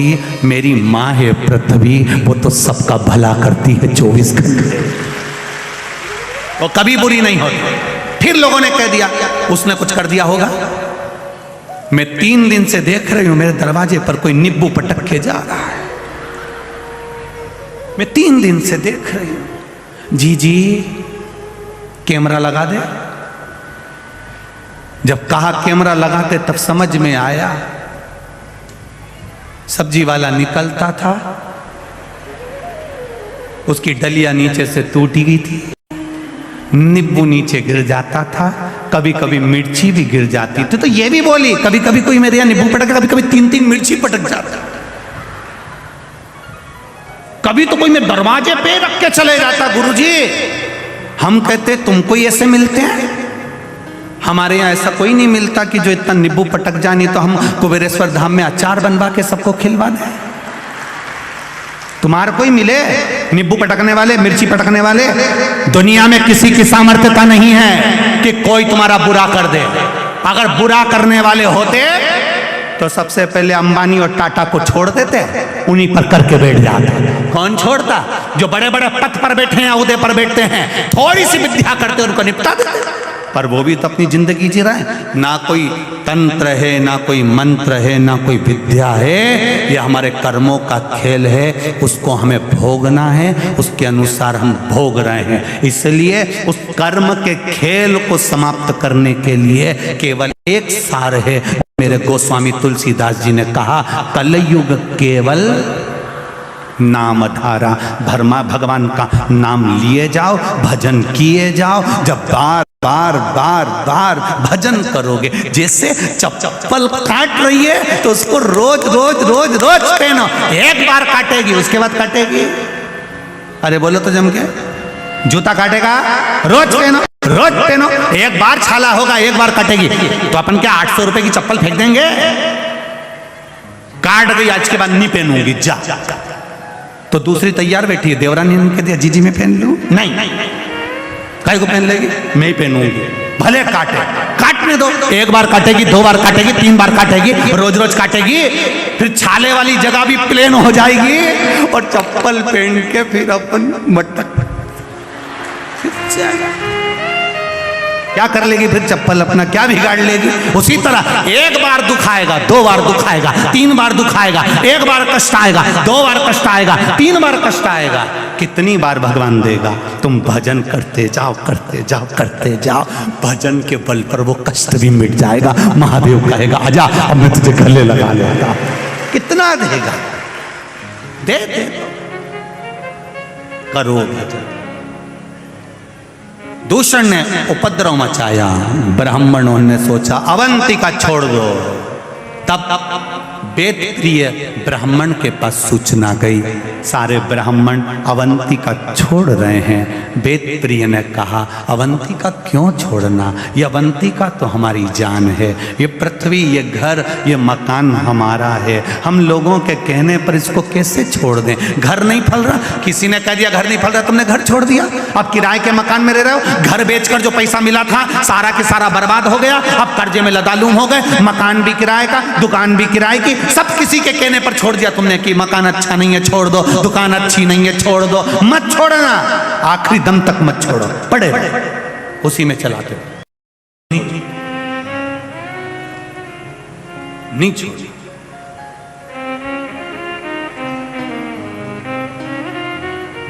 संगी छूटे, साथी छूटे, छूटे जग सारा, पर एक नहीं छूटे वो महाकाल हमारा। सब छूटे, छूटने दो। आपको उसमें भय व्यक्त नहीं होना चाहिए, होगा देखा जाएगा, जो होगा देखेंगे, उसमें क्या दिक्कत, उसमें क्या दिक्कत। वेद प्रिय ब्राह्मण ने कहा अवंतिका नहीं छोड़ना चाहिए। जरा सा कष्ट आए और अवंतिका छोड़ दो, ये कहाँ का तरीका है? अवंतिका नहीं छोड़ना।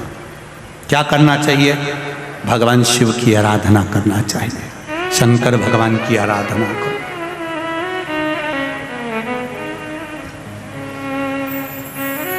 शिव की आराधना करो। शिव की आराधना करने से जरूर हमें उसका फल प्राप्त होगा, ये निश्चित है। और जब हमें उसका फल मिलेगा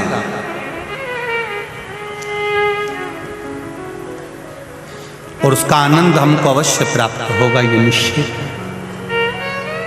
करो आप शिव की आराधना। कहा भगवान शंकर की आराधना करना तो हम तो पहले से कर रहे हैं। ब्राह्मण बोले रोज भगवान का आराधना करते, रोज पूजन करते, रोज अभिषेक करते, रोज अर्चना करते। फिर करो। वेद प्रिय ने अपने पुत्र को बुलाया, बेटा जाओ। वेद प्रिय ने कहा पुत्र आप जाओ और जाकर जरा मिट्टी लेकर आओ, पार्थिव शिवलिंग का निर्माण करेंगे। थोड़ा मिट्टी लाइए, पार्थिव शिवलिंग बनाना। जाओ, चले।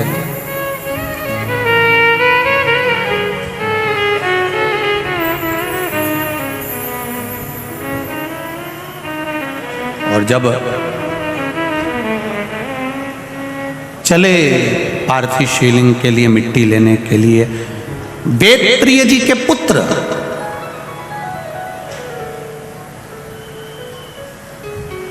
हरप्रिय आज माटी लेने के लिए जा रहा है।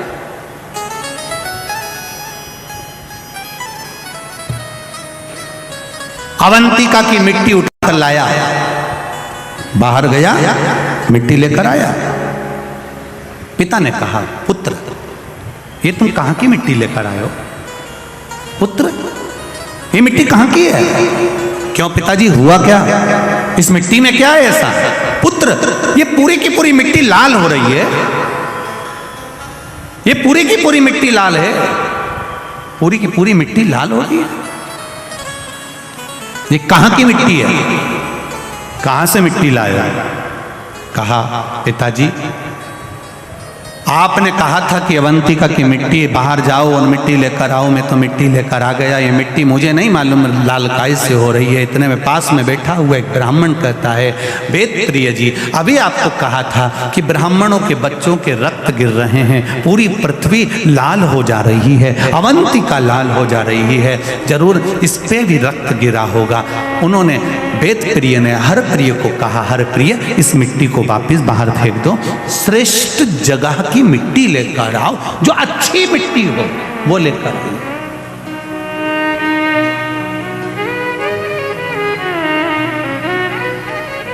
फिर सुन लीजिए जरा अच्छे से, ध्यान से सुनिएगा।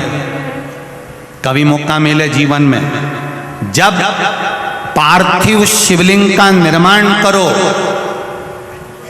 पार्थिव शिवलिंग जब बनाओ, अपने गमले में, अपनी जमीन में, कहीं शुद्ध जगह पर, किसी वृक्ष के नीचे से या किसी ऐसी जगह से मिट्टी लो जिस मिट्टी पर कोई ने गलत कृत्य ना करा हो, कहीं अच्छी हो, शुद्ध हो, वो भाव देखकर लाओ उसको। गंगा का जल छीटो, नर्मदा का पानी छीटो, छिपरा का जल छीटो, जो तुम्हारे पास में पवित्र भाव हो वो छीट दो। ना हो तो उसमें बड़े आनंद के साथ सादे जल का गंगा, यमुना, सरयू, छिपरा, सरस्वती सबका स्मरण कर कर जल छींटो और उसको शुद्ध बनाओ, पवित्र नदी का जल छींटो।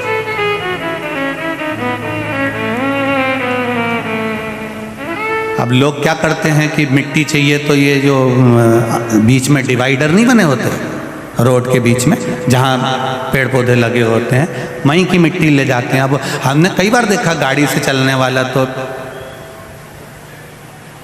2 मिनट में पिचकारी चला जाता है, हमारी पूरी मिट्टी में। अब तो खैर इंदौर में तो नहीं है ऐसा कि इंदौर तो अब बाबा की कृपा से सुधर गया है, अब लोग गंदगी इतनी नहीं करते हैं और सब आनंद में रहते हैं, ये सबसे बड़ी। इतनी गंदगी तो नहीं है, पर फिर भी पहले लोग वहाँ थूक देते थे, कर देते थे। श्रेष्ठता नहीं। महाराज श्रेष्ठ जगह की मिट्टी ला, हरप्रिय को भेजा, हरप्रिय जाओ मिट्टी लेकर आओ।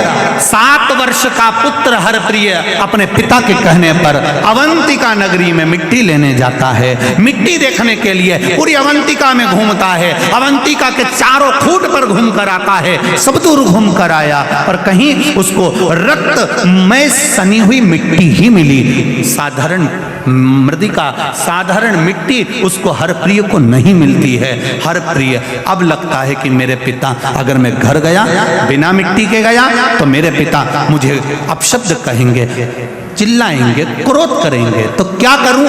हरप्रिय ने वहीं एक आसन लगा लिया और आसन लगाकर एक वृक्ष के नीचे हरप्रिय तप साधना में डूब गए। जो तप साधना में डूबा तो इसको स्मरण आया कि मैं तप तो करूंगा पर मैं नाम किसका जपूंगा? जैसे ध्रुव जी महाराज, प्रहलाद जी महाराज, नाम किसका जपूंगा? जैसे ध्रुव जी के मन में वेद था ना, मां आप मुझे कह रही हो कि वन में भगवान मिलता है, मैं भजन किसका करूंगा? नारद जी तो चले गए, ध्रुव जी तो चले गए, देवर्षि नारद ने कहा कि तू भगवान नारायण का भजन करता, वो नारायण का भजन करे। अब हरप्रिय किसका भजन करे? हरप्रिय ने विचार करा। एक बार मेरे पिताजी ने कहा था भगवान नारायण की भक्ति प्रहलाद, ध्रुव आदि करते हैं, उसी तरह जो भक्ति करता है भगवान मिलता है। हरप्रिय ने भगवान नारायण की भक्ति करना प्रारंभ करी।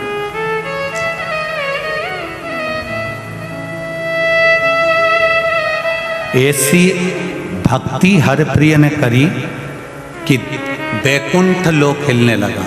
भगवान विष्णु रूप बदल बदल कर आते और हरप्रिय के पास में आकर खड़े हो जाते। हरप्रिय हरप्रिय हरप्रिय नेत्र नहीं खोलता।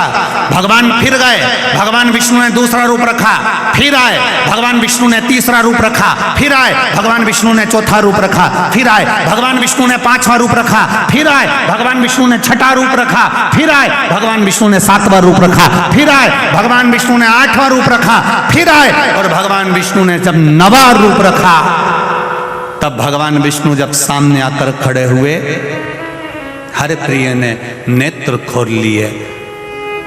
हरप्रिय बच्चा था, उसने आंख खोलकर हाथ जोड़कर कहा, प्रभु आप आए हो? आपसे पहले भी 8 बार किसी ने आवाज लगाई थी। भगवान विष्णु ने 8 नारायणों को वहां खड़ा कर दिया और 9वें नारायण के रूप में भगवान वहां खड़े थे। भगवान विष्णु ने कहा, जाओ। हरप्रिय किस लिए तप करा है? मेरे पिता ने मिट्टी मंगवाई है। हरप्रिय इस अवंतिका के 7 स्थान पर जाकर खड़े हो जाना, और 7 स्थान में से तुम मुट्ठी भरकर जहां से मिट्टी लोगे वो मिट्टी पवित्र कहलाएगी। हरप्रिय जब पलट कर जाने लगा तो भगवान विष्णु से कहता है, नारायण आप चले जाओगे तो अवंतिका तो खाली हो जाएगी। आप मुझे दर्शन देने के लिए आए हो, ऐसे ही अवंतिका में आप 9 नारायण विराजमान क्यों नहीं हो जाते? भगवान 9 नारायण बनकर अवंतिका में विराजमान। 9 नारायण बनकर भगवान अवंतिका में विराजमान हो गए। भगवान विष्णु ने कहा, जाओ हरप्रिय, तुम 7 जगह से जहां मुट्ठी भरकर मिट्टी को उठा लोगे, उस जगह की मिट्टी पवित्र हो जाएगी। 7 जगह पर हरिप्रिय ने मुट्ठी भरकर मिट्टी उठाना प्रारंभ करा। जहां से मुष्टिक भरता था हरिप्रिय, वहां सरोवर बन जाता था। आज भी उस जगह पर जहां से हरिप्रिय ने 7 जगह से मिट्टी को ग्रहण करा, वहां 7 सागर बन गए हैं। पूरे के पूरे अवंतिका नरेश की नगरी 7 सागर बन गए। मुष्टिका में उठाई मट्टी को और मट्टी लेकर अपने पिता को दिया। पिताजी ने उस मिट्टी का पार्थिव शिवलिंग का निर्माण करा। पार्थिव शिवलिंग का निर्माण कर कर जब पूजन क्रम में बैठे, भगवान देवाधिदेव महादेव की आराधना करने के लिए बैठे। शिव की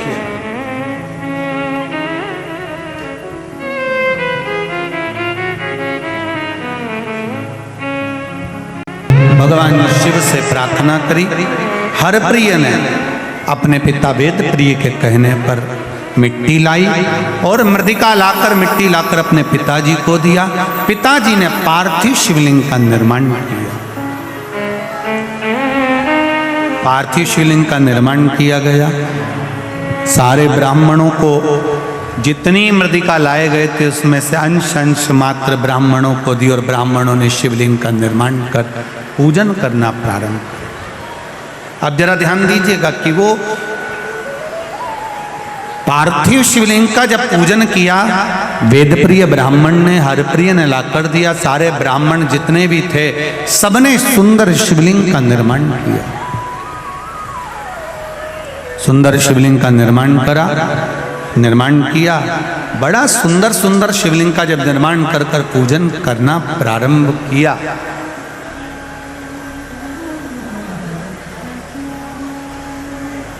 उसी समय पर सारे ब्राह्मणों ने एक साथ भगवान शंकर की आराधना कर कर विनती करी, भोलेनाथ हे देवाधिदेव महादेव कृपा करिए। देखिए एक अकेले बैठकर भजन करना और एक सामूहिक बैठकर भजन करना, बहुत अंतर है। 3.5 करोड़ रोम छिद्र ये मनुष्य के शरीर पर हैं। 3.5 करोड़ रोम छिद्र मनुष्य के शरीर पर हैं। ये 3.5 करोड़ रोम छिद्र का जो पवित्र स्नान होता है वो भगवान के भजन से होता है। एक दिन में मनुष्य को 3.5 करोड़ बार भगवान का नाम लेना चाहिए, तब जाकर ये शरीर शुद्ध हो पाता है। अब 3.5 करोड़ बार तो कोई भगवान का नाम लेगा नहीं, तो क्या करना चाहिए? कथा में जाकर बैठ जाओ।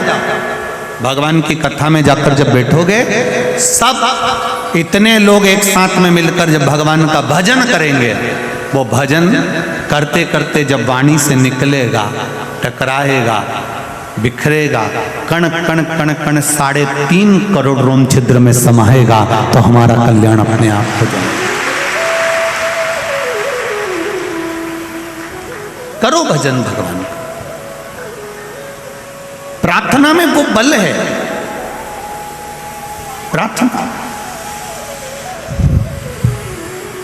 प्रार्थना में वो बल होता है कि आप जब प्रार्थना करते हैं, आप जब भगवान का भजन करते हैं, आप जब नाम कीर्तन करते हैं, आप जब मंत्र स्मरण करते हैं, उस मंत्र स्मरण में, उस प्रार्थना में वो बल उत्पन्न हो जाता है कि भगवान उस स्थान पर आकर विराजमान हो जाता है, उस जगह पर आ जाए। अभी कथा में वर्णन किया था इससे पहले, जो कानपुर की कथा हुई, उस कानपुर की कथा में कहा था हेलीकॉप्टर को उतारने के लिए हेलीपैड बनाया जाता है। बोलो रीजी जी, सही है कि गलत है? ऐसा ग्राउंड देखा जाता है, फिर उसमें चूने से एच लिखा जाता है। क्या लिखते हैं? एच। देखा है आप लोगों ने कि नहीं देखा है? किस किस ने देखा? जरा हाथ उठाओ। सबने देखा है? धरो धरो धरो धरो। एच बना होता है। एच का मतलब होता है हाँ, मतलब आप अपना हेलीकॉप्टर यहां पर उतार सकते हो। हेलीकॉप्टर वाला नीचे एच देखता है, हेलीपैड देखता है और हेलीकॉप्टर उतार लेता है। उसी तरह रोज प्रतिदिन मेरे देव अधिदेव महादेव माता पार्वती जी के साथ में भ्रमण के लिए जाते हैं। जहाँ ये शिव महापुराण की कथा होती हुई दिखती है, मेरे भोलेनाथ भी अपना हेलीकॉप्टर अपने नंदी को नीचे उतार लेते हैं। क्या मिलता है शिव महापुराण के पंडाल में? क्या मिलता है? कई लोग कहते हैं, इंदौर के लोगों के भी मुख में ये चर्चा चल रही होगी, क्यों जा रहे हैं इतने सारे लोग धक्के खाने के लिए?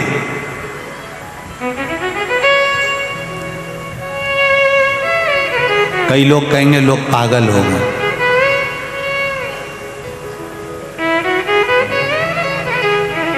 घर में टीवी पर भी तो कथा आ रही है, अपने अपने घर में क्यों नहीं सुन लेते?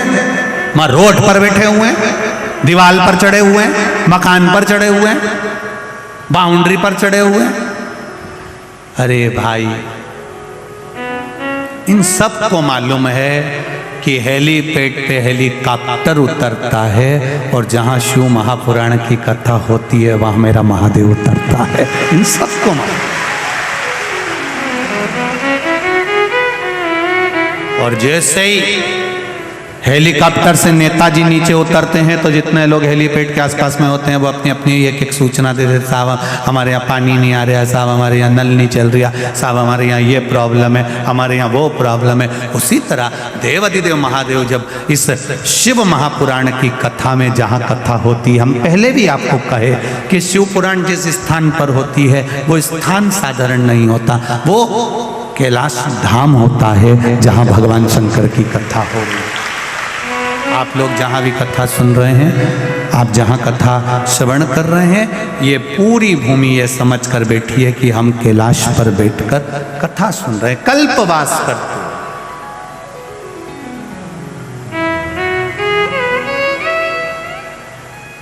शिव भगवान की कथा को सुन, सबके दुखड़े जो तू हर गया डमरू वाले, तो मेरे दुखड़ों को देख कर क्यों डर गया डमरू वाले। ऐसा क्या कर दिया मैंने जो मेरे दुख नहीं कटते प्रभु। आप कृपा करिए, आप दया करिए, आप उदारता करिए, आप करुणा करिए। तब सबने ब्राह्मणों ने एक साथ भगवान शंकर को पुकारा। अभी तक दूषण नाम का राक्षस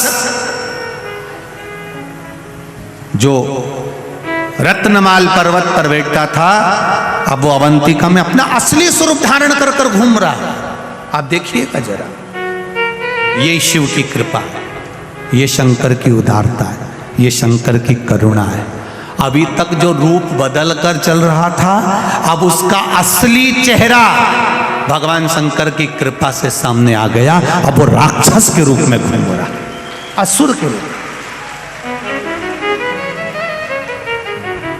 आपके साथ में अगर कोई बुरा करने वाला है, आपके साथ में अगर कोई गलत करने वाला है, आपके साथ में अगर कोई आपके लिए अपशब्द कहने वाला है, आपके लिए गालियां देने वाला है, वो कितना भी छुप कर दे ले, फिर मेरे महादेव की कृपा जिस दिन हो गई, वो अपने असली स्वरूप में प्रकट हो ही जाता है, सामने आ ही जाता है। करे वो करने में दिक्कत नहीं, करे वो।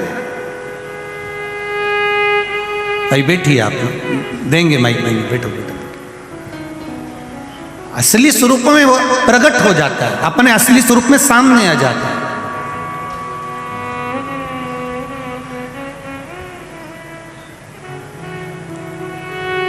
महाराज राक्षस अपने असली स्वरूप में आ गया। अभी तक ज्योतिषी का रूप रख रहा था, ब्राह्मण का रूप रख रहा था, जोगी सन्यासी का रूप रख रहा था,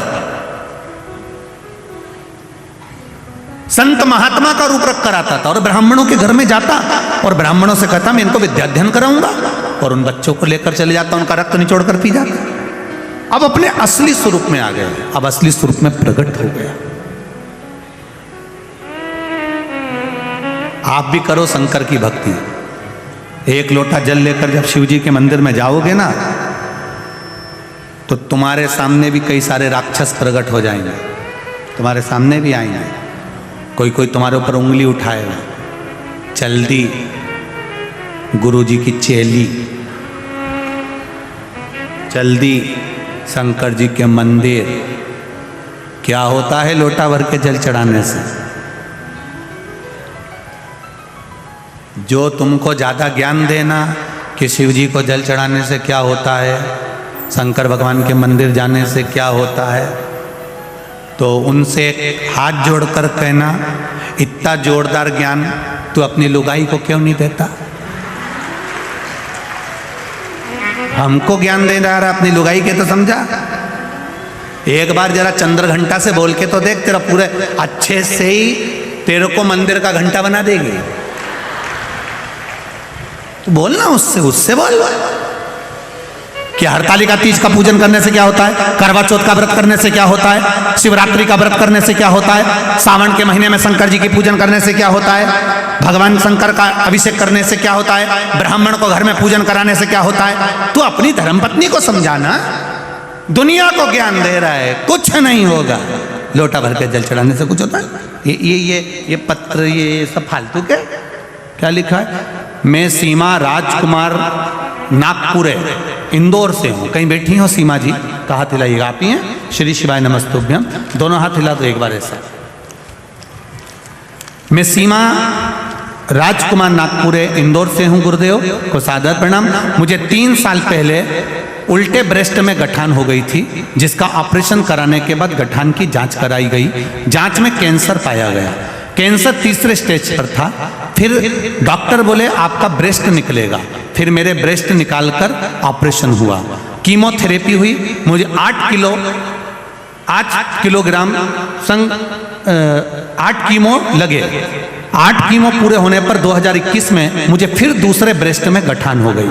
तब मैंने 2021 से ही आपकी शिव महापुराण की कथा सुनना प्रारंभ कर दी। जब मेरे दूसरे ब्रेस्ट में गठान हो गई और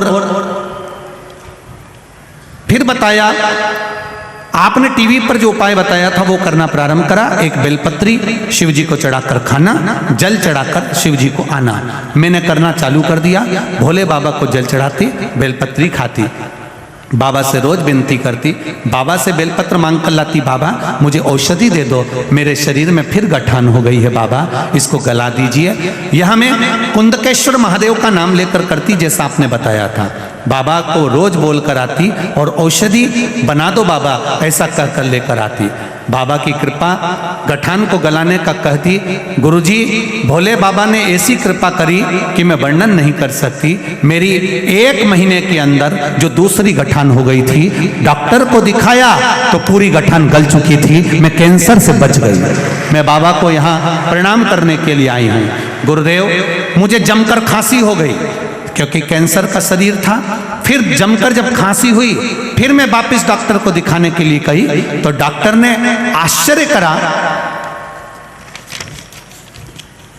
आश्चर्य करा, और मेरी खून की जांच हुई। जब खून की जांच कराई गई, सारी जांच देखी गई तो मेरी सारी जांच नॉर्मल आई और मेरे शरीर से कैंसर भी समाप्त हो गया। मैं बाबा को प्रणाम करने आई हूँ। ये मेरी कैंसर की जांचें लगाई है मैंने, पूरी जांच मेरी कैंसर की लगी हुई है। जहाँ जहाँ मेरे को कैंसर हुआ दिखाया गया, हॉस्पिटल के साले पर्चे मैं लगा कर भेज रही हूँ। शिव किसको कहते हैं बाबा? शंकर का 1 लोटा जल और 1 बेलपत्री में वो बल है जो दुनिया में कहीं नहीं हो सकता। बैठिए बहन। श्री शिवाय नमस्तुभ्यम। हर हर महादेव। बैठ जाइए। तेरी कृपा बिना न हिले एक भी अणु, लेते हैं श्वास तेरी कृपा से तनु। जो तुमको ज्ञान दे। लोटा भर के जल चढ़ाने से क्या होता है? शिव जी पे बेलपत्र चढ़ाने से क्या होता है? उनसे अपनी लुगाई हमें ज्ञान मत दो।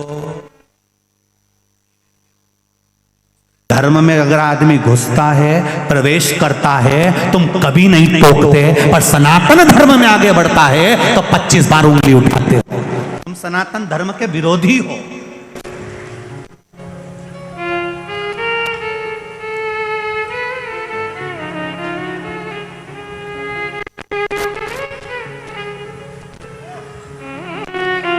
जिनको शिव समझ में नहीं आए वो दूसरे धर्म में जाकर झूठन खाए, मना नहीं। शिव हमारा है, राम हमारा है, कृष्ण हमारा है। और अगर आज राम कृष्ण हमारा है तो फिर हमें कहीं झूठन खाने जाने की जरूरत नहीं पड़ेगी। और मिलेंगे तुमको झूठन खाते हुए बहुत सारे। 25 दिसंबर जब आए तो देख लेना, ढेर सारे झूठन खाते हुए नजर आएंगे। 31 पे ढेर मिलेंगे तुमको, अगरबत्ती छोड़कर मोमबत्ती पकड़े हुए ढेर मिलेंगे तुमको। ढेर झूठन खाते हुए हमें नहीं खाना। हम खाएंगे तो उसके दरवाजे की रज खा लेंगे, उसके दरवाजे की ठोकर खा लेंगे, पर दूसरी जगह प्रवेश नहीं करेंगे। ये हमारा धर्म कहता है, ये सनातन धर्म कहता है। भटकना नहीं। जो ज्यादा ज्ञान दे उसको 1 नारियल और 11 रुपए देकर आ जाना। ए भेरू, ये 10 रुपए का सिंदूर चढ़ा लेना। कहकर आना जो ज्यादा ज्ञान दे आपका, उसको समझा दो अच्छे से, ले जाओ। जो व्हाट्सएप पर ज़्यादा ज्ञान दे, फेसबुक पर ज़्यादा ज्ञान दे, मोबाइल पर ज़्यादा ज्ञान दे, उसको अच्छे से समझा दो एक बार, तेरा क्या होगा रे, खा लिया। समझा। बोल बम का नारा है, जम के बोलो जरा, बाबा एक सहारा है। अभी आवाज नहीं आई, जरा जम के बोलिए। बोल बम का नारा है, बस बाबा एक सहारा है। उसके सहारे पर जिएंगे, उसके बल पर जिएंगे। और वो बैठा है तो मेरा विश्वास कहता है धक्के नहीं खाने देगा। इन पत्रों में अगली बार 2 साल 3 साल बाद जब भी कथा करने यहाँ आऊँगा, इन पत्रों में तुम्हारा भी नाम होगा, ये निश्चित है। अभी 2-3 साल तो कथाएं खाली नहीं हैं, पर 2-3 साल के बाद जब भी इंदौर आऊँगा तो ये निश्चितता है इन पत्रों में। ये इंदौर वालों के भाग्य हैं जो आज कथा सुन रहे हैं। इसके बाद तो 2 साल 3 साल 4 साल तक जो भी योग लगेगा तब कथा का योग लगेगा। पर इंदौर वासियों को जो कथा मिली है, ये विश्वास रख कर कहता हूँ जीजियों, दिल से सुनना। मेरा महादेव जब भी देता है तो छप्पर फाड़ कर देता है, खाली नहीं छोड़ेगा, निश्चितता है। उसका नाम कुबेर भंडारी है, वो भंडार भरता। लगे सेवा में, आज बजरंग दल के लोग लगे हैं, विश्व हिंदू परिषद के लगे हैं, हिंदुत्व समिति लगी है, दुर्गा वाहिनी लगी है, आरएसएस के भक्त लगे हैं, सेवक लगे हैं, चारों तरफ हर तरह का व्यक्ति सेवा दे रहा है, प्रत्येक। और आज तो भगवान ने कृपा कर दी इंदौर वालों पर, कई जगह पर लोग प्रसाद वितरण कर रहे हैं, कोई हलवा बांट रहा है, कोई कुछ बांट रहा है। ये इंदौर वालों के ऊपर भगवान भोलेनाथ की कृपा हो गई। भक्तों का भाव ये जानते हैं, मौका नहीं मिलेगा। आज कौन से दिन की कथा हो गई? बोलो, जम के बोलो जरा। 4 दिन, 3 दिन और बचे। 2 दिन की सही चलेगी, तीसरे दिन को सुबह की कथा बात कर सीताराम जी हम भी चले राम जी। भगवत भजन करते रहो, जिंदगी में आनंद लेते। हर ब्राह्मण ने, हर प्रिय ने अपने पिता से कहा, आज दूषण नाम का राक्षस अपने असली स्वरूप में आ गया। शिव जी के सामने असली स्वरूप आता जरूर है। जो तुम्हारे पीठ पीछे गड़बड़ करता है वो एक दिन तुम्हारे चरणों में पड़ा मिलेगा, ये निश्चितता है। ये मेरा शिव है, ये मेरा शंकर, ये मेरा ओघड़ी है, ये मेरा दयालु दातार है, ये मेरा भंडारी है, कुबेर महाकाल राजा है। सामने आ गया दूषण। दूषण ने आज वेद प्रिय के बेटे को, हर प्रिय को उठा लिया। इसको ये नहीं मालूम था कि ये मिट्टी का स्पर्श कर लिया था, वो मिट्टी जो शंकर भगवान का शिवलिंग का निर्माण कर रही है। हर प्रिय को उठाया। इतनी देर में सारे ब्राह्मणों ने शिव जी को पुकारा। शंकर भगवान कालों के काल महाकाल बनकर प्रकट होने वाले थे। इतनी देर में वेद प्रिय के पास में शिव जी ने आकर कह दिया, सुनो वेद प्रिय, मैं प्रकट तो हो जाऊंगा, दूषण को मार भी दूंगा, मना नहीं है, पर अगर इसका रक्त पृथ्वी पर गिर गया तो ये 84 रूप रख लेगा, और मैं 84 रूप नहीं रख सकता, क्योंकि मैं इस भूमि पर निवास करता हूं, इस पृथ्वी पर रहता हूं, मैं रूप नहीं रख सकता। लोगों के शरीर में देवी जी आती है, देवता जी आते हैं, सब्र आते हैं, पर किसी के शरीर में महादेव नहीं आते, क्योंकि महादेव कहीं गए नहीं, यहीं की यहीं है, तो आके करेंगे क्या? वो तो पहले ही है। और कहीं का घूमता घूमता कह दे कि मुझे महादेव आ गए, तो उसको धतूरा चढ़ा देना, कांटे वाले धतूरे लिया, 1 बोरी भर के चढ़ा दो,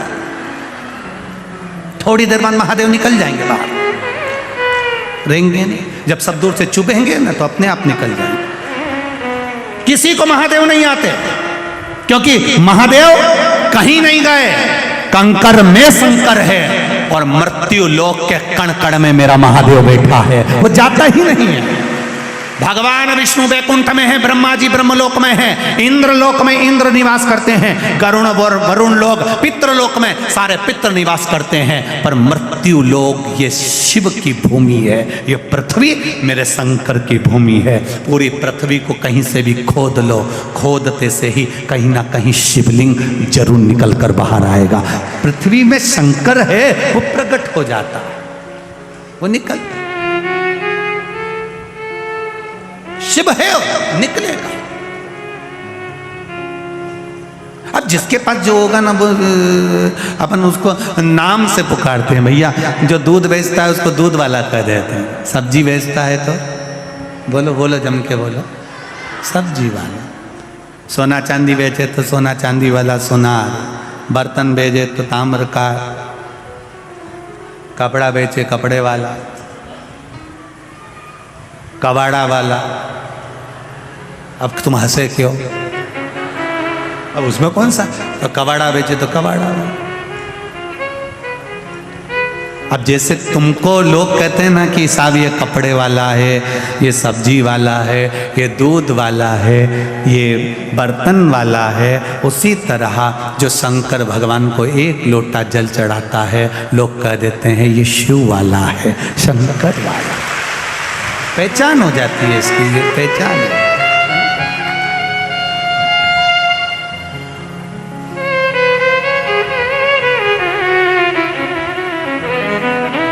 आप सब जाओ, मेरी बहन छिप्रिया से कहो, उसने तप करा।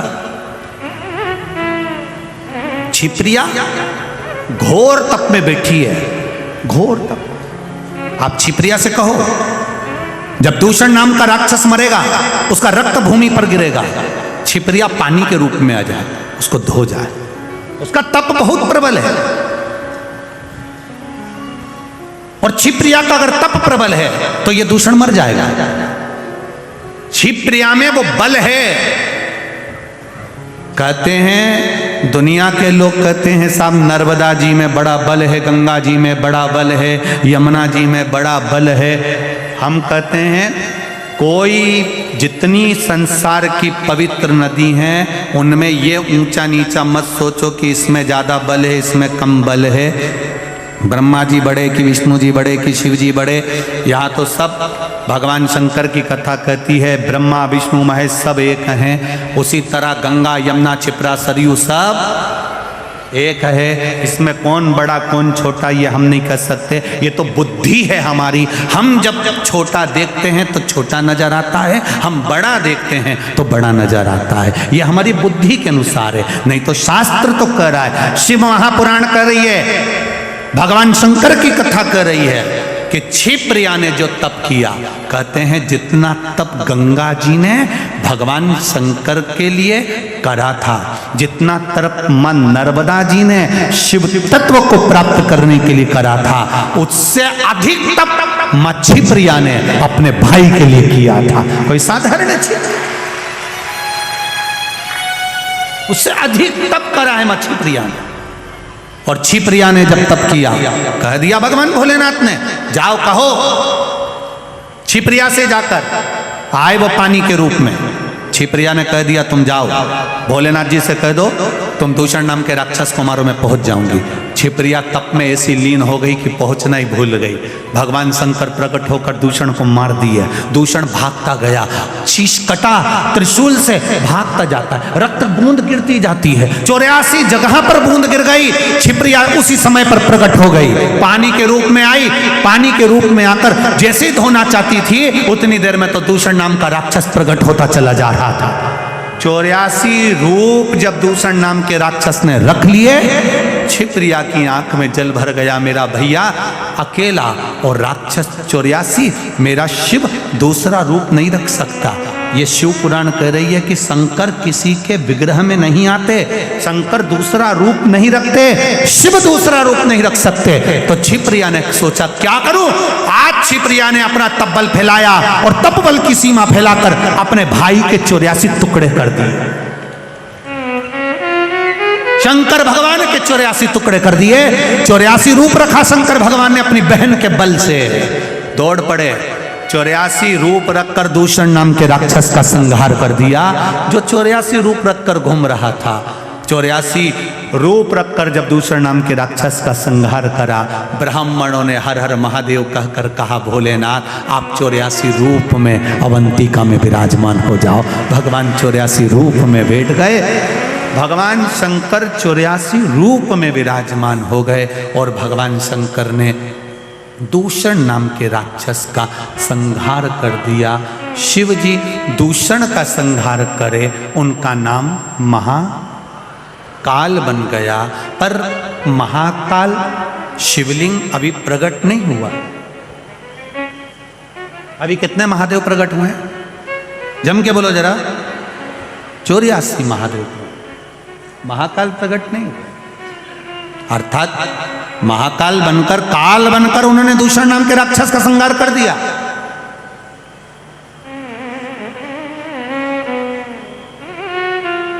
काल बनकर उन्होंने दूषण नाम के राक्षस का संहार करा है, पर अभी मेरा महाकालेश्वर का शिवलिंग नहीं बना है। 84 महादेव में बन गए, पर मेरा महाकाल अभी नहीं बना, अभी प्रकट नहीं हुआ।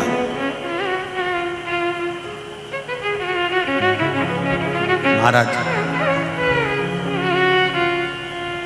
अब समय की सीमा भी कम है और महाकाल का शिवलिंग का प्ररूप भी आना है, तो उसकी कथा भी बहुत लंबी है, क्योंकि अभी तो 84 महादेव बने हैं। दूषण नाम के राक्षस का संहार भगवान काल बनकर महाकाल बाबा बनकर प्रकट होकर मार दिया, पर शिवलिंग अभी स्थापित नहीं,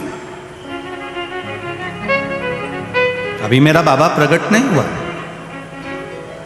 महाराज सारे ब्राह्मणों ने भगवान शिव की स्तुति करी, बड़ी कृपा करी। 84 रूप रखकर आपने जो इनका दूषण नाम के राक्षसों का संहार करा है, यह आपकी बड़ी कृपा हुई है दातार, बड़ी करुणा करी आप। कल की कथा में अपन श्रवण करेंगे महाकाल भगवान का शिवलिंग प्रकट होना। अभी 84 महादेव प्रकट हुए, 7 सागर प्रकट हुए हैं, 9 जम के बोलो 9 नारायण प्रकट हुए हैं, अभी 8 भैरव बाकी है, 6 गणेश बाकी है, और जब ये आएंगे उसके बाद मेरा महाकाल बाबा फिर भूमि पर प्रकट होगा। बहुत लंबी विस्तार से कथा है। अभी 12 ज्योतिर्लिंग में जो तीसरे ज्योतिर्लिंग की कथा चल रही है महाकाल भगवान की, अभी ये कथा इतनी जल्दी समापन नहीं होगी। कल के क्रम में भी उस कथा को प्रयास करेंगे जल्दी से जल्दी उसको पूर्ण करने का और अगला ज्योतिर्लिंग लेने का।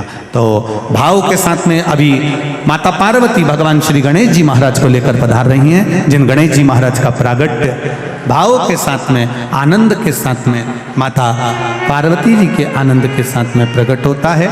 भाव भक्ति के साथ, आनंद के साथ भगवान श्री गणेश जी महाराज पधार रहे हैं। एक छोटा सा आनंदमय भजन, उसके बाद में गणेश जी की पूजन का आनंद लेंगे।